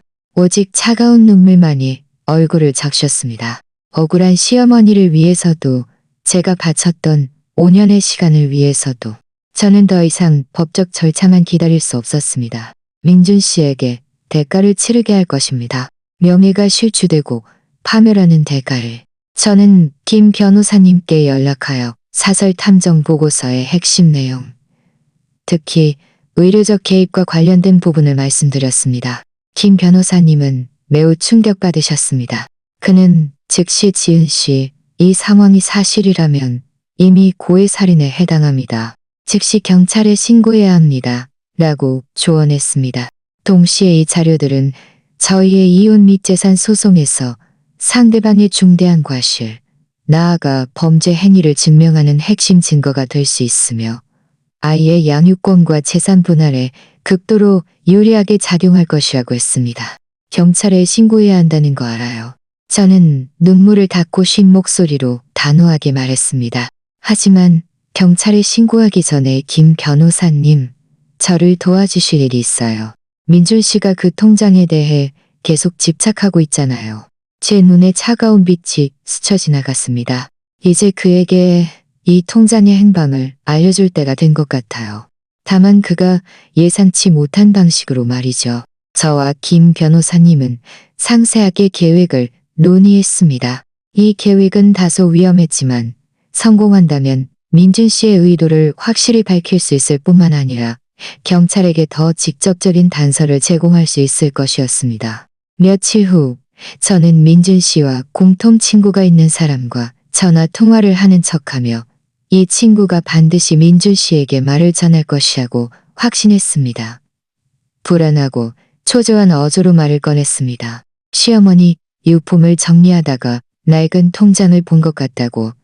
하지만 그때는 신경 쓰지 않아 어디에 두었는지 모르겠다고. 며칠 전에 갑자기 생각나서 혹시 낡은 책들 사이에 섞여 팔려나간 것은 아닐까 걱정된다고 말했습니다. 예상대로 이 소식은 그 친구를 통해 민준 씨의 귀에 금세 들어갔습니다. 그는 그날 저녁 참지 못하고 전화를 걸어왔습니다. 지은 씨, 통장 찾았다는 소문 들었어요. 그의 목소리는 평소의 침착함을 잃고 분명한 조급함을 띠고 있었습니다. 저도 확실치 않아요. 저는 곤란한 척하며 말했습니다. 그냥 짙은 색의 낡은 통장인데 어디서 본 것 같기도 하고. 근데 아무리 생각해도 기억이 안 나요. 민준 씨, 어머니가 정말 통장이 있었어요?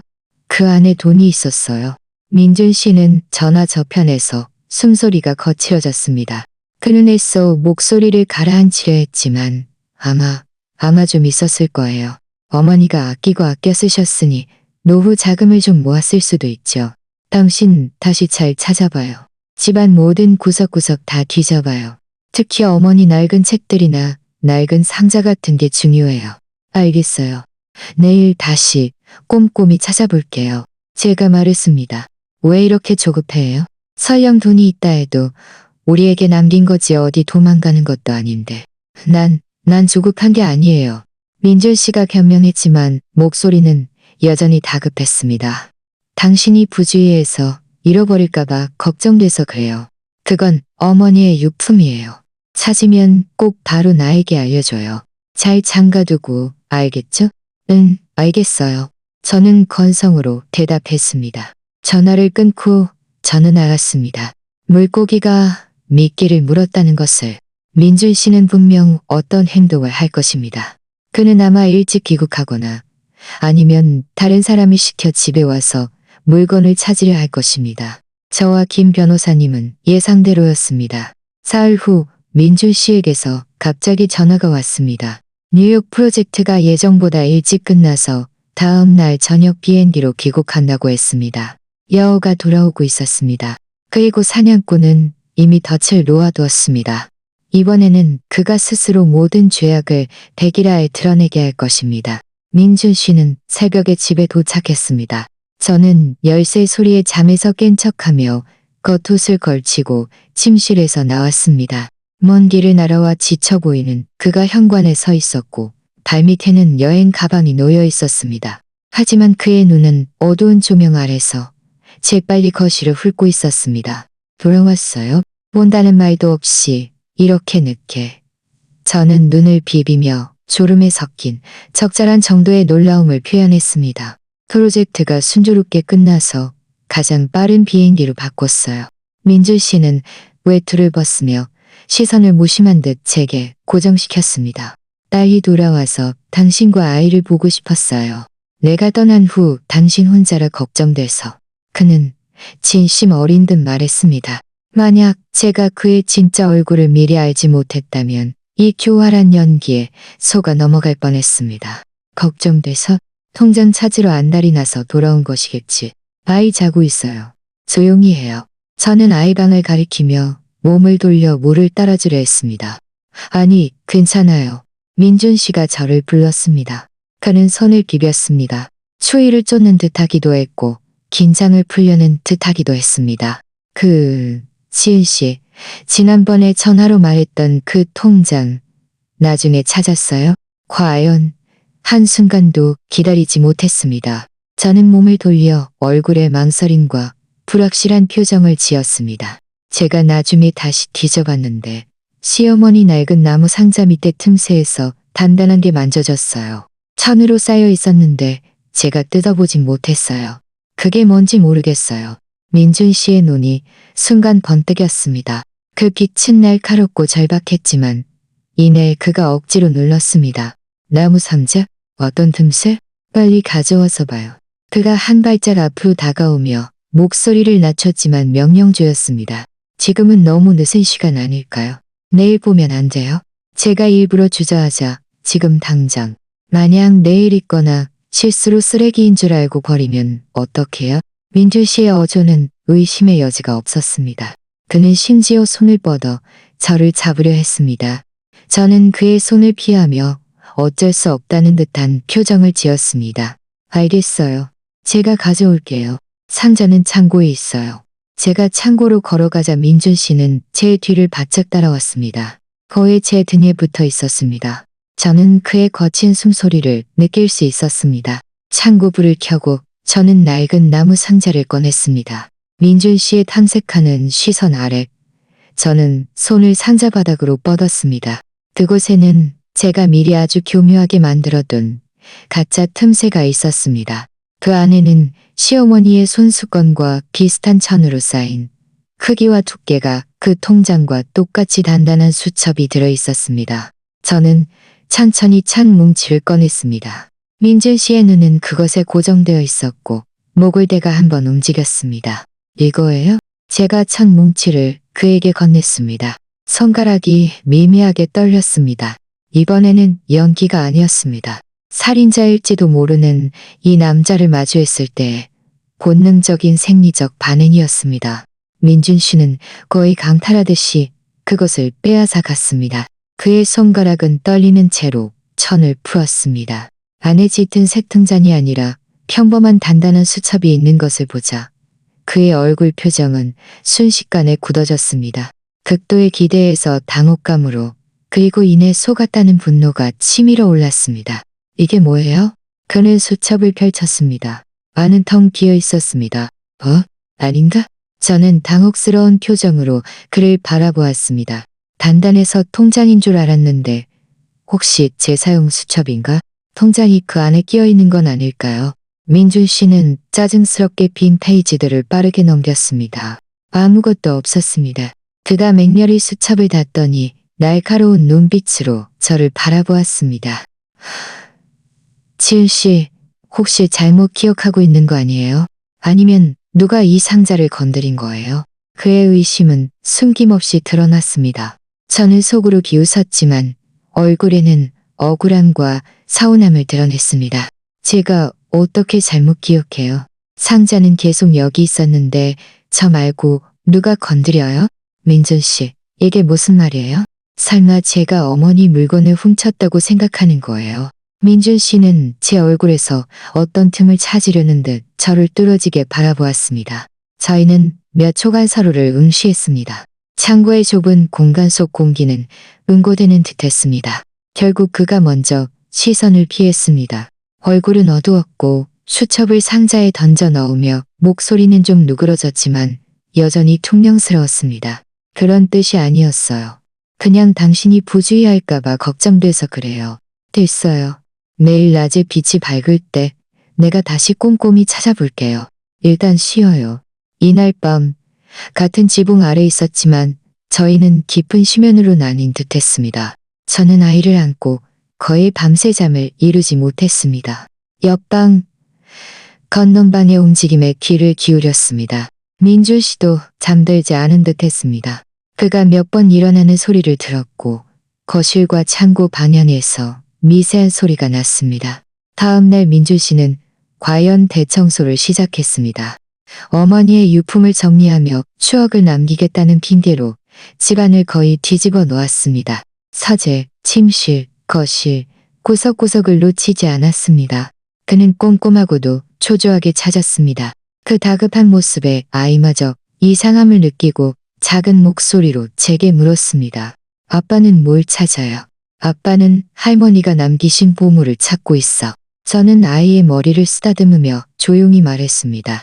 민주 씨는 제 말을 듣고 행동을 멈추더니 저희를 복잡한 눈빛으로 한번 바라보고는 아무 말도 하지 않았습니다. 그는 당연히 아무것도 찾을 수 없었습니다. 통장은 은행 금고에 있었고 제 작업실 비밀 서랍에 숨겨둔 그 중요한 종이 조각들과 야갈들도 절대 안전한 곳에 있었습니다. 이틀 연속 아무 소득이 없자 민준 씨의 얼굴은 점점 더 어두워졌고 성격도 더욱 거칠어졌습니다. 그는 자주 전화를 걸어왔습니다. 저를 피해 베란다나 서재에서 통화했는데 목소리를 아주 낮췄지만 그의 목소리에서 초조함과 재촉을 느낄 수 있었습니다. 그가 통화하는 상대는 대부분 강서연일 것이었습니다. 때가 무르익었습니다. 그날 저녁 식사 후 아이는 만화 영화를 보고 있었고 민준 씨는 소파에 앉아 멍하니 휴대폰을 만지고 있었습니다. 미간은 잔뜩 찌푸려져 있었습니다. 저는 물 한 잔을 가져다 그의 앞에 놓은 다음 그의 옆 빈 소파에 앉았습니다. 민준 씨. 제가 입을 열었습니다. 목소리는 평온했습니다. 우리 이야기 좀 해요. 민준 씨는 고개를 들고 경계하는 눈빛으로 저를 바라보았습니다. 무슨 이야기를? 어머니의 병, 그 통장, 그리고 강서연에 대해 이야기해요. 제가 한 글자 한 글자 또렷하게 말했습니다. 민준 씨의 얼굴색이 순간 변했습니다. 휴대폰이 철푸덕하고 소파에 떨어졌습니다. 그는 눈을 크게 뜨고 저를 바라보았습니다. 그의 눈빛에는 충격, 당황함, 그리고 성광처럼 스쳐 지나가는 잔혹함이 뒤섞여 있었습니다. 당신 무슨 헛소리를 하는 거야? 제가 헛소리를 하는지 아닌지는 민준 씨 마음이 제일 잘 알죠. 저는 그의 시선을 피하지 않고 맞섰습니다. 어머니가 어떻게 돌아가셨는지 당신이 더 잘 알겠죠. 그 방 안에 들어있던 야갈 맛은 어땠나요? 민준 씨는 맹렬히 일어섰습니다. 저를 손가락으로 가리키는 그의 목소리는 충격과 분노로 일그러졌습니다. 재은 씨, 당신 나를 조사한 거야. 미쳤어? 미친 건 당신이야. 저도 일어섰습니다. 목소리는 크지 않았지만 단호했습니다. 강서연과 함께 있기 위해 어머니가 거슬릴까봐 당신은 친어머니까지 해쳤어.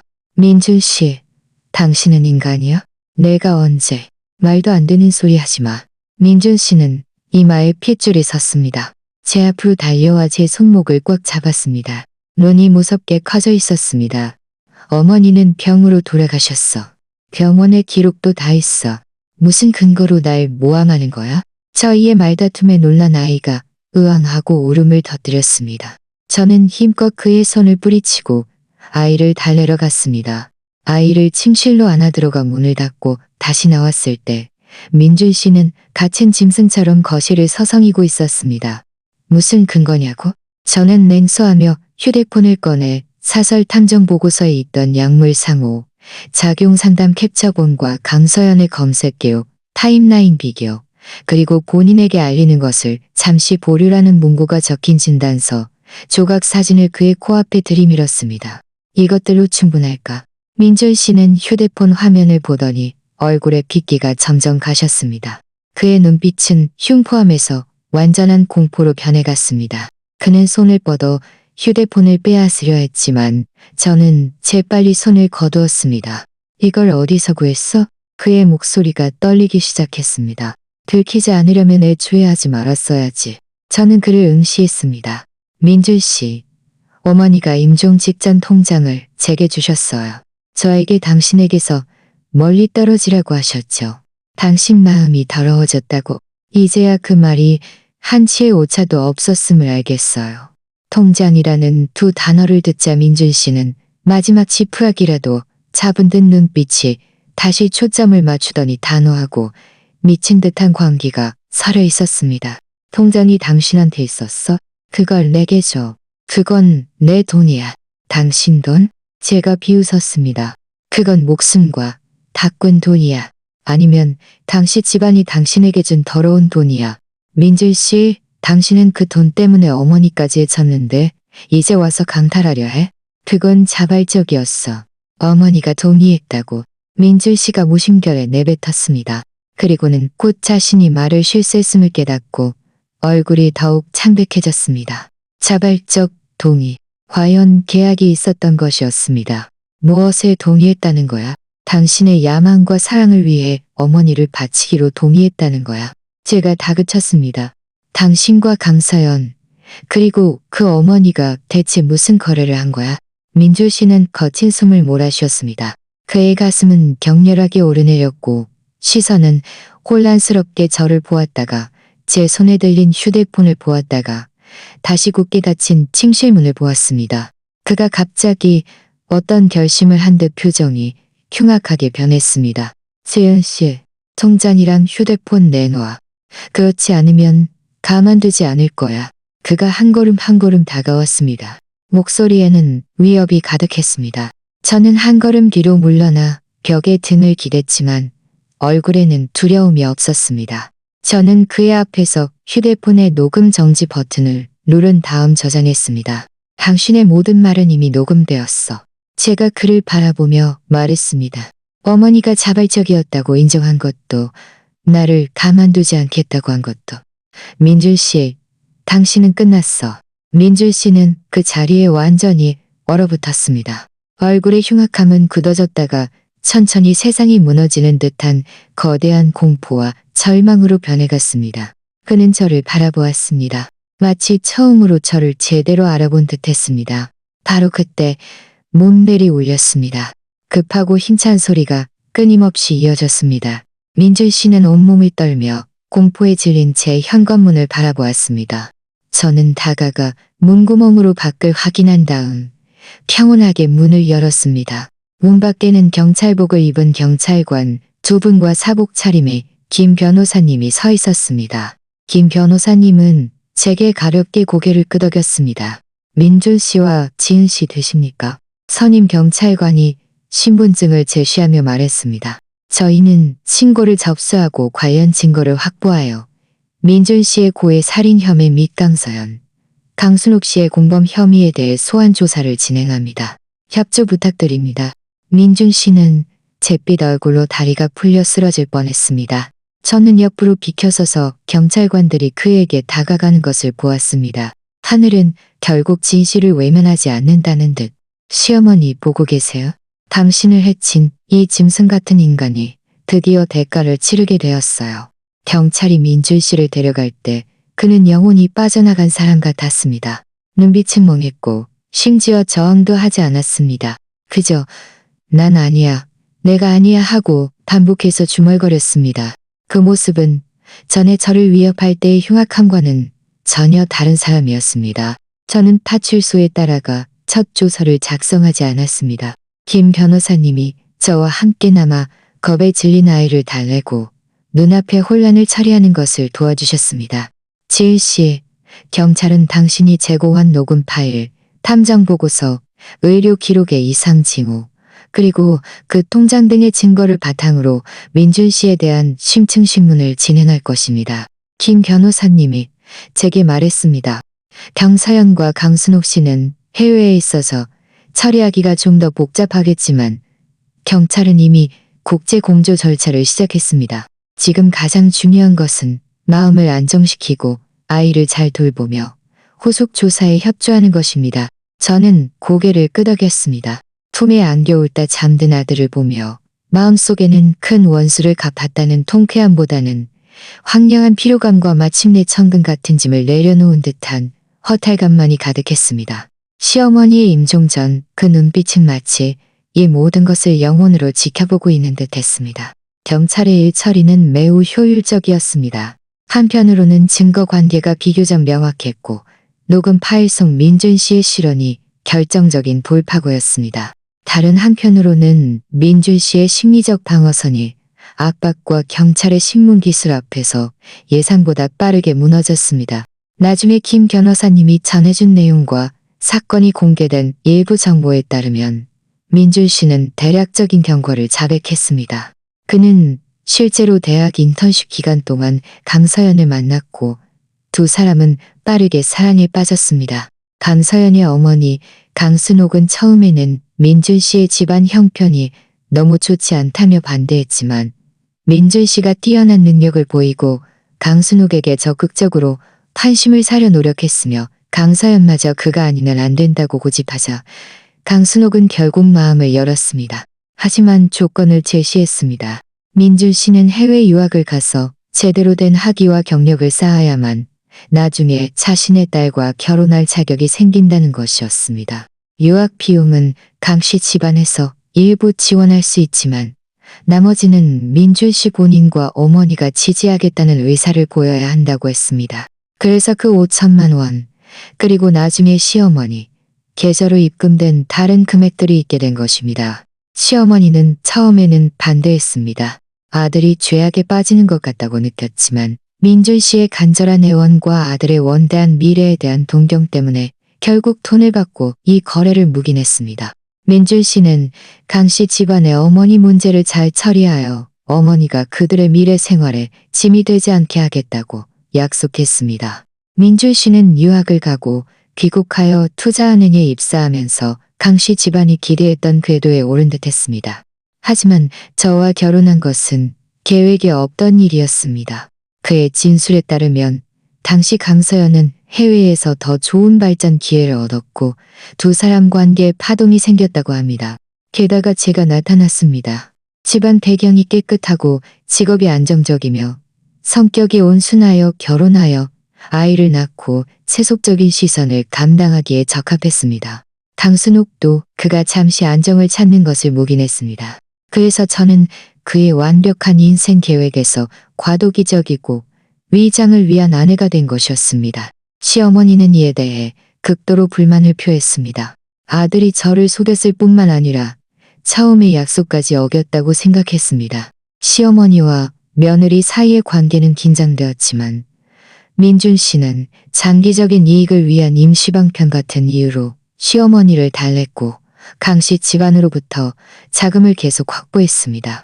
그 8억 원에 대해 민준 씨는 일부는 강 씨 집안이 준 활동 자금이고 일부는 시어머니의 오랜 저축에 강 씨 집안의 보상금이 더해진 것이라고 진술했습니다.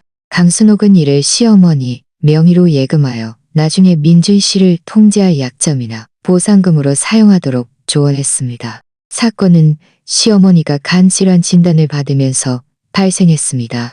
처음에는 양성일 가능성도 있었지만 시어머니는 고령이라 치료가 번거로웠습니다. 강서연은 이때 이미 귀국하여 사업을 확장하고 있었고 민준 씨에게 이혼을 재촉했습니다. 시어머니의 존재, 특히 모든 내막을 알고 강 씨 모녀에게 원한을 품고 있는 시어머니는 민준 씨가 새로운 삶으로 나아가는데 가장 큰 장애물이 되었습니다. 강서연, 심지어 강순옥의 암시 경찰이 강서연의 통신 기록을 조사할 때 관련 내용이 모호하게 언급되어 있었습니다와 압력 아래 민준 씨는 사악한 마음을 품었습니다. 그는 자신의 의학 지식을 이용하여 시어머니의 치료에 교묘하게 개입하기 시작했습니다. 그는 비정규 경로로 약물을 구해 시어머니의 일상 복용약에 섞었습니다.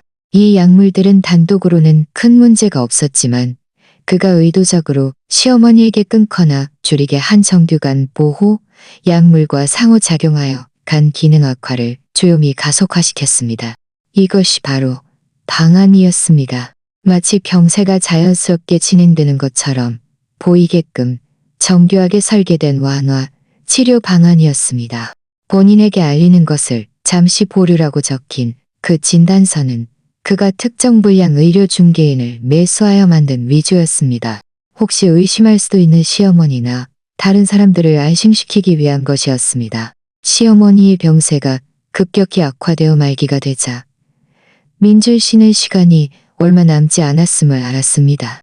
그는 즉시 업무를 핑계로 뉴욕으로 도피했습니다.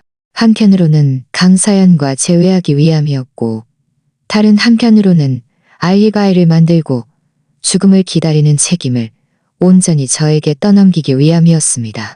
그는 원격으로 지시하며 가끔 전화로 안부를 물으며 시어머니가 자신의 방안대로 최후를 향해 가도록 확인했습니다. 그는 1000번 만번 계산했지만 두 가지를 예상하지 못했습니다. 하나는 시어머니가 생의 마지막 순간에 정신이 맑아져 그의 속셈을 꿰뚫어보고 후속조치 통장과 경고를 남겼다는 것. 다른 하나는 그가 늘 온순하고 다루기 쉽다고 생각했던 저라는 아내가 한 걸음 한 걸음 진실을 추적하여 결국 그의 모든 위선을 찢어낼 것이라는 것. 시어머니의 임종전 경고는 저를 보호하기 위함일 뿐만 아니라 이 불효자에게 보내는 마지막 절망적인 고발이었습니다. 사건의 성격은 극히 악질적이었고 사회적 파장이 매우 컸습니다. 검찰은 민준 씨에 대한 구속영장을 신속히 발부했습니다. 강서연은 출국을 시도하다가 출국 금지 조치에 걸려 결국 국내로 송환되어 조사를 받았습니다. 강순옥은 해외에 있어 당장은 소환할 수 없었지만 이미 범죄 혐의자로 분류되어 인터폴을 통해 적색 수배령이 내려졌습니다. 당시 집안의 국내 일부 자산도 동결되었습니다. 이와 동시에 저와 민준 씨의 이혼 소송은 상대방의 심각한 형사범죄 혐의 때문에 극히 신속하게 진행되었습니다. 법원은 거의 이견 없이 이혼을 판결했습니다.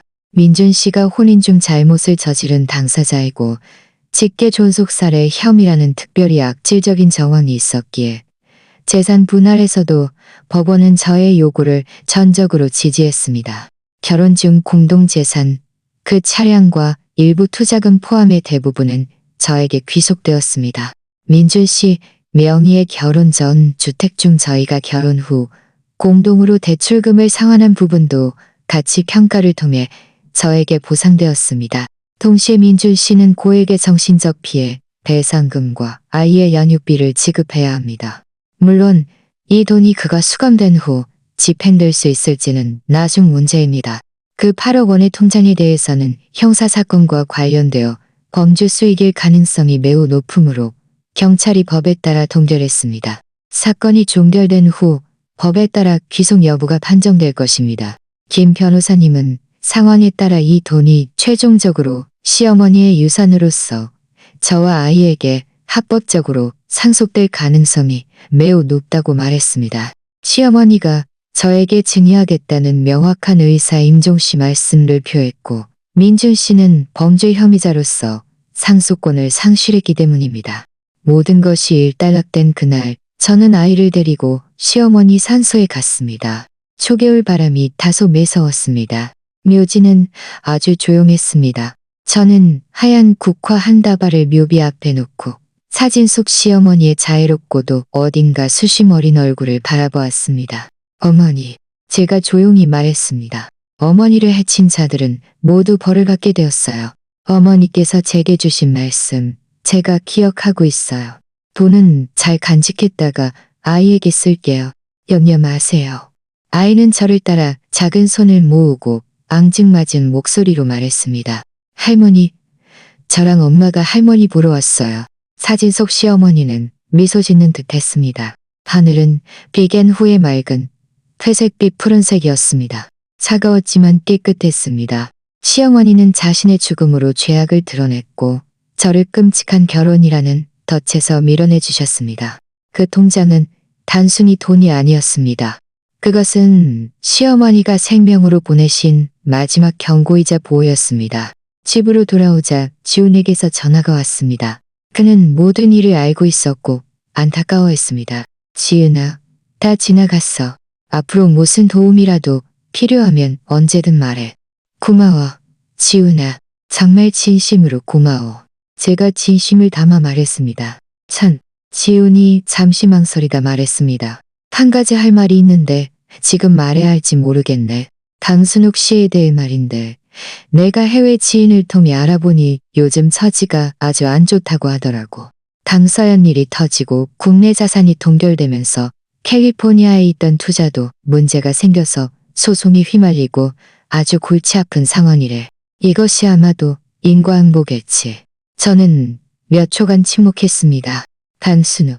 아마도 처음에는 돈으로 유혹하고 결국 비극의 발생을 묵인하고 심지어 방조했던 그 여인도 자신이 뿌릴 씨앗에 쓴 열매를 맛보고 있는 것이었습니다. 이 세상의 인과는 때로는 늦게 찾아오지만 한치의 오차도 없이 찾아오는 법입니다. 알겠어. 제가 말했습니다. 그들의 일은 법률과 천리가 알아서 판단할 거야. 나는 나 자신과 아이만 잘 돌보면 돼. 전화를 끊고자는 민준 씨의 흔적이 완전히 지워진 이 집을 둘러보았습니다. 한때는 제 집이었고 한때는 제 감옥이었습니다. 이제 이곳은 그저 주거지일 뿐입니다. 저와 아이가 새롭게 시작할 수 있는 곳. 저는 컴퓨터를 켜고 작업실에 새로운 디자인 프로젝트를 수정하기 시작했습니다. 베란다에서 햇살이 쏟아져 들어와 제 스케치보드 위에 떨어졌습니다. 밝고 따뜻했습니다. 아이는 카펫 위에서 장난감 기차를 가지고 놀며 칙칙폭폭 소리를 내고 있었습니다. 삶은 완전히 파괴되었지만 완전히 파괴되었기에 폐허 위에서 다시 건설할 가능성이 생긴 것이었습니다. 저는 더 이상 누구의 아내도 누구의 며느리도 아니었습니다. 저는 그저 저 자신, 지은, 한 명의 디자이너이자 한 명의 어머니였습니다. 앞으로의 길은 아직 멀고 아마 험난할 수도 있습니다. 하지만 저는 알고 있습니다. 저는 가장 깊은 어둠 속에서 걸어 나왔고 이미 누구도 빼앗아 갈 수 없는 저만의 빛을 가지고 있다는 것을. 저는 펜을 꽉 쥐고 계속해서 그림을 그렸습니다. 펜 아래의 선들은 요려하고 힘찼습니다. 마치 제가 펼쳐나갈 새로운 인생처럼. 시간은 고요한 강물처럼 소리 없이 흘러 어느새 그 폭풍 같은 사건이 지난 지 1년이 넘었습니다. 민준 씨와 강서연의 사건은 몇 달 전 1심 판결이 선고되었습니다. 민준 씨는 고의 살인죄로, 어머니가 장기간 약물 피해로 결국 사망에 이른 점이 간접 고의로 인정되었고 수법이 비열하며 정황이 특히 심각하여 무기징역과 종신정치권 박탈을 선고받았습니다.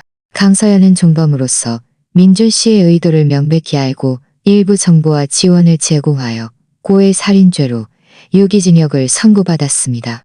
두 사람 모두 법정에서 항소 의사를 밝혔지만 2심에서도 원심이 유지되었다고 합니다. 민준 씨는 수감 중 한때 정신적으로 붕괴되었고 강서연은 후회와 자책감에 시달린다고 들었지만 모든 것은 이미 돌이킬 수 없었습니다. 강순옥은 여전히 적색 수배령 명단에 올라 해외를 떠돌고 있으니 그 삶 또한 순탄치 않을 것입니다. 그 8억 원의 예금은 법원 심리 끝에 강씨 집안이 부당한 목적으로 제공한 부분은 몰수하고 나머지 시어머니 개인의 합법적인 저축과 민준 씨의 과거 생활비 일부를 합한 약 5억 2천만 원은 시어머니의 유산으로서 저와 아이가 합법적으로 상속받게 되었습니다. 이 돈은 이미 제가 아이를 위해 개설한 교육기금 계좌로 입금되었습니다. 저는 이 돈을 사용하지 않았습니다. 그것은 시어머니가 손자에게 남기신 돈이니 한 푼도 빠짐없이 아이의 미래를 위해 사용되어야 합니다. 저와 민준 씨의 혼인 관계는 이미 해소되었습니다. 그 집은 제가 내놓아 팔았습니다. 그곳에는 너무나 많은 나쁜 추억들이 있었고 아무리 깨끗하게 정리해도 그 기운이 저를 불편하게 했습니다. 저는 집을 판 돈의 일부로 제 작업실과 가깝고 환경이 더 좋은 학군에 좀 더 작지만 구조가 밝은 중고 아파트를 샀습니다. 저와 아이의 취향에 맞춰 새로 인테리어했습니다. 간결하고 따뜻하며 햇살이 가득한 공간입니다. 제 작업실은 창업단지로 이전하여 규모가 좀 더 커졌습니다. 활기찬 젊은 조수 2명을 고용했습니다. 그 모든 일을 겪으면서 제 디자인 스타일도 좀 더 깊어진 듯합니다. 시장의 부침에 대한 조급함이 줄고 차분함과 간인한 힘이 더해져 오히려 이런 분위기를 좋아하는 고객들을 끌어모으고 있습니다. 수입은 안정적이어서 저와 아이가 편안하게 살 수 있습니다. 아이는 유치원 중간반에 다니고 있습니다. 활발하고 명랑하며 과거의 그림자에 크게 영향받지 않는 듯합니다. 가끔 아빠를 묻곤 합니다. 저는 아빠가 아주 먼 곳으로 일하러 가서 아주 오랫동안 돌아오지 못한다고 말해줍니다. 아이는 어렴풋이 이해하는 듯하지만 금세 새로운 장난감이나 친구들과의 놀이에 빠져듭니다. 저는 정기적으로 아이를 데리고 시어머니 산소에 가서 할머니가 아이를 아주 많이 사랑하고 하늘에서 아이가 자라는 것을 지켜보고 있다고 말해줍니다. 삶은 새로운 리듬과 내용으로 채워졌습니다. 지우는 가끔 저에게 식사를 하자고 연락하여 근황을 이야기하고 몇몇 협력 기회를 소개해줍니다. 적절한 거리를 유지하며 믿음직한 옛 친구처럼 지냅니다. 김 변호사님은 저의 개인 법률 고문이 되어 계약이나 자산 관련 일들을 처리해 주십니다. 제약회사 친구인 박미 씨는 가끔 저를 강연이나 전시에 데려가기도 합니다. 제가 더 아름다운 것들을 접해야 한다고요. 어려움을 겪지 않은 것은 아닙니다. 혼자 아이를 키우고 사업을 병행하다 보면 늘 정신없고 피곤할 때가 있습니다. 한밤중에 아이가 아파서 혼자 힘겹게 운전해서 병원에 가기도 하고 일하다가 까다로운 고객을 만나 짜증이 나서 닭 때려치우고 싶어도 이를 악물고 버텨야 할 때도 있습니다. 다른 사람들이 새 식구가 화목하게 지내는 모습을 보면 마음속에 희미한 씁쓸함이 스쳐 지나가기도 합니다. 하지만 이런 것들은 그저 삶의 일상적인 부분일 뿐 더 이상 저를 질식시키는 음모나 배신이 아닙니다. 저는 제가 무엇을 위해 바쁘고 무엇을 위해 눈물 흘리는지 알고 있습니다. 이런 현실적인 감각은 저에게 전례 없는 안도감을 줍니다. 어느 주말 오후 저는 아이를 데리고 공원에 갔습니다. 아이는 친구들과 모래밭에서 성을 쌓으며 해맑게 웃고 있었습니다. 저는 옆벤치에 앉아지는 해가 모든 것을 금빛으로 물들이는 것을 바라보았습니다. 휴대폰이 한번 울렸습니다. 지훈에게서 온 메시지였습니다. 사진 한 장이었습니다. 사진 속에는 해외 경제보도, 기사의 캡처본이 담겨 있었습니다. 제목의 대략적인 내용은 모 화교 사업가, 미국 투자 실패, 사기 혐의로 자산 동결, 소송에 휘말려 어려운 처지였습니다. 첨부된 사진은 희미한 중년 여성의 옆모습이었는데 매우 초췌해 보였습니다. 지훈이 덧붙였습니다. 방금 봤어. 강신옥. 천도는 돌고 도는구나. 저는 그 희미한 사진을 조용히 바라보았습니다. 마음속에는 아무런 타동도 없었습니다. 선에는 선한 보답이, 악에는 악한 보답이 있다. 늦게 올지언정 결코 오지 않는 것은 아니다. 시어머니의 억울함이 풀리고 사람을 해친 자가 결국 악한 결과를 맞이했습니다. 이 세상의 정의는 때로는 늦게 찾아오지만 결국 어떤 방식으로든 찾아오는 법입니다. 엄마, 내 성 좀 봐. 아이가 모래투성이 손을 들고 흥분해서 제게 달려왔습니다. 작은 얼굴은 햇볕에 발갛게 달아올라 있었습니다. 저는 휴대폰을 집어넣고 웃으며 두 팔을 벌려 아이를 안았습니다. 아이의 손에 묻은 모래를 털어주었습니다. 정말 멋지다. 우리 아기는 건축가네. 아이는 제 품에 안겨 쉴 새 없이 제잘거렸습니다. 성 안에 누가 살 거냐고요. 저는 아이를 안고 아이에게서 나는 햇살과 아이다운 우유 냄새를 맡으며 마음속에 평온하고 충만한 따뜻함을 느꼈습니다. 과거의 악몽은 이미 희미해져 제가 앞으로 나아가는 배경음이 되었습니다. 미래의 그림은 저와 아이의 손에서 한 붓 한 붓 새롭고 밝은 색깔로 그려지고 있습니다. 시어머니, 보고 계세요. 저와 아이는 모두 잘 지내고 있어요. 어머니께서 생명으로 바꿔주신 경고와 보호. 저희는 헛되이 하지 않았어요. 저희는 잘 살아갈 거예요. 평안하고 기쁘게. 지는 해가 점점 먼 산 너머로 숨고 공원에는 가로등 불빛이 차례로 켜지며 따뜻한 빗무리들을 만들어냈습니다. 저는 아이의 손을 잡고 굽이진 오솔길을 따라 천천히 집으로 향했습니다. 아이의 작은 손은 부드럽고 따뜻하게 제 손가락을 꽉 잡고 있었습니다. 엄마, 내일 우리 아이스크림 먹으러 갈까요? 아이가 고개를 들고 눈을 반짝이며 물었습니다. 좋아. 제가 웃으며 대답했습니다. 저녁 바람은 부드러웠고 밤은 온화했습니다. 길고 긴 겨울은 마침내 지나갔고 봄은 이미 알게 모르게 저희 곁에 찾아와 있었습니다. 앞길에 비바람이 있을 수도 있겠지만 저는 이제 아무것도 두렵지 않습니다. 저는 가장 깊은 어둠 속에서 걸어 나왔고 이미 저만의 누구도 빼앗아 갈 수 없는 빛을 가졌다는 것을 알기 때문입니다. 오늘 이야기가 마음에 드셨다면 좋아요를 누르고 구독해주세요. 어떤 종류의 이야기가 더 보고 싶으신가요? 댓글로 여러분의 생각을 공유해주세요. 저희는 계속해서 좋은 이야기를 제공해드리겠습니다.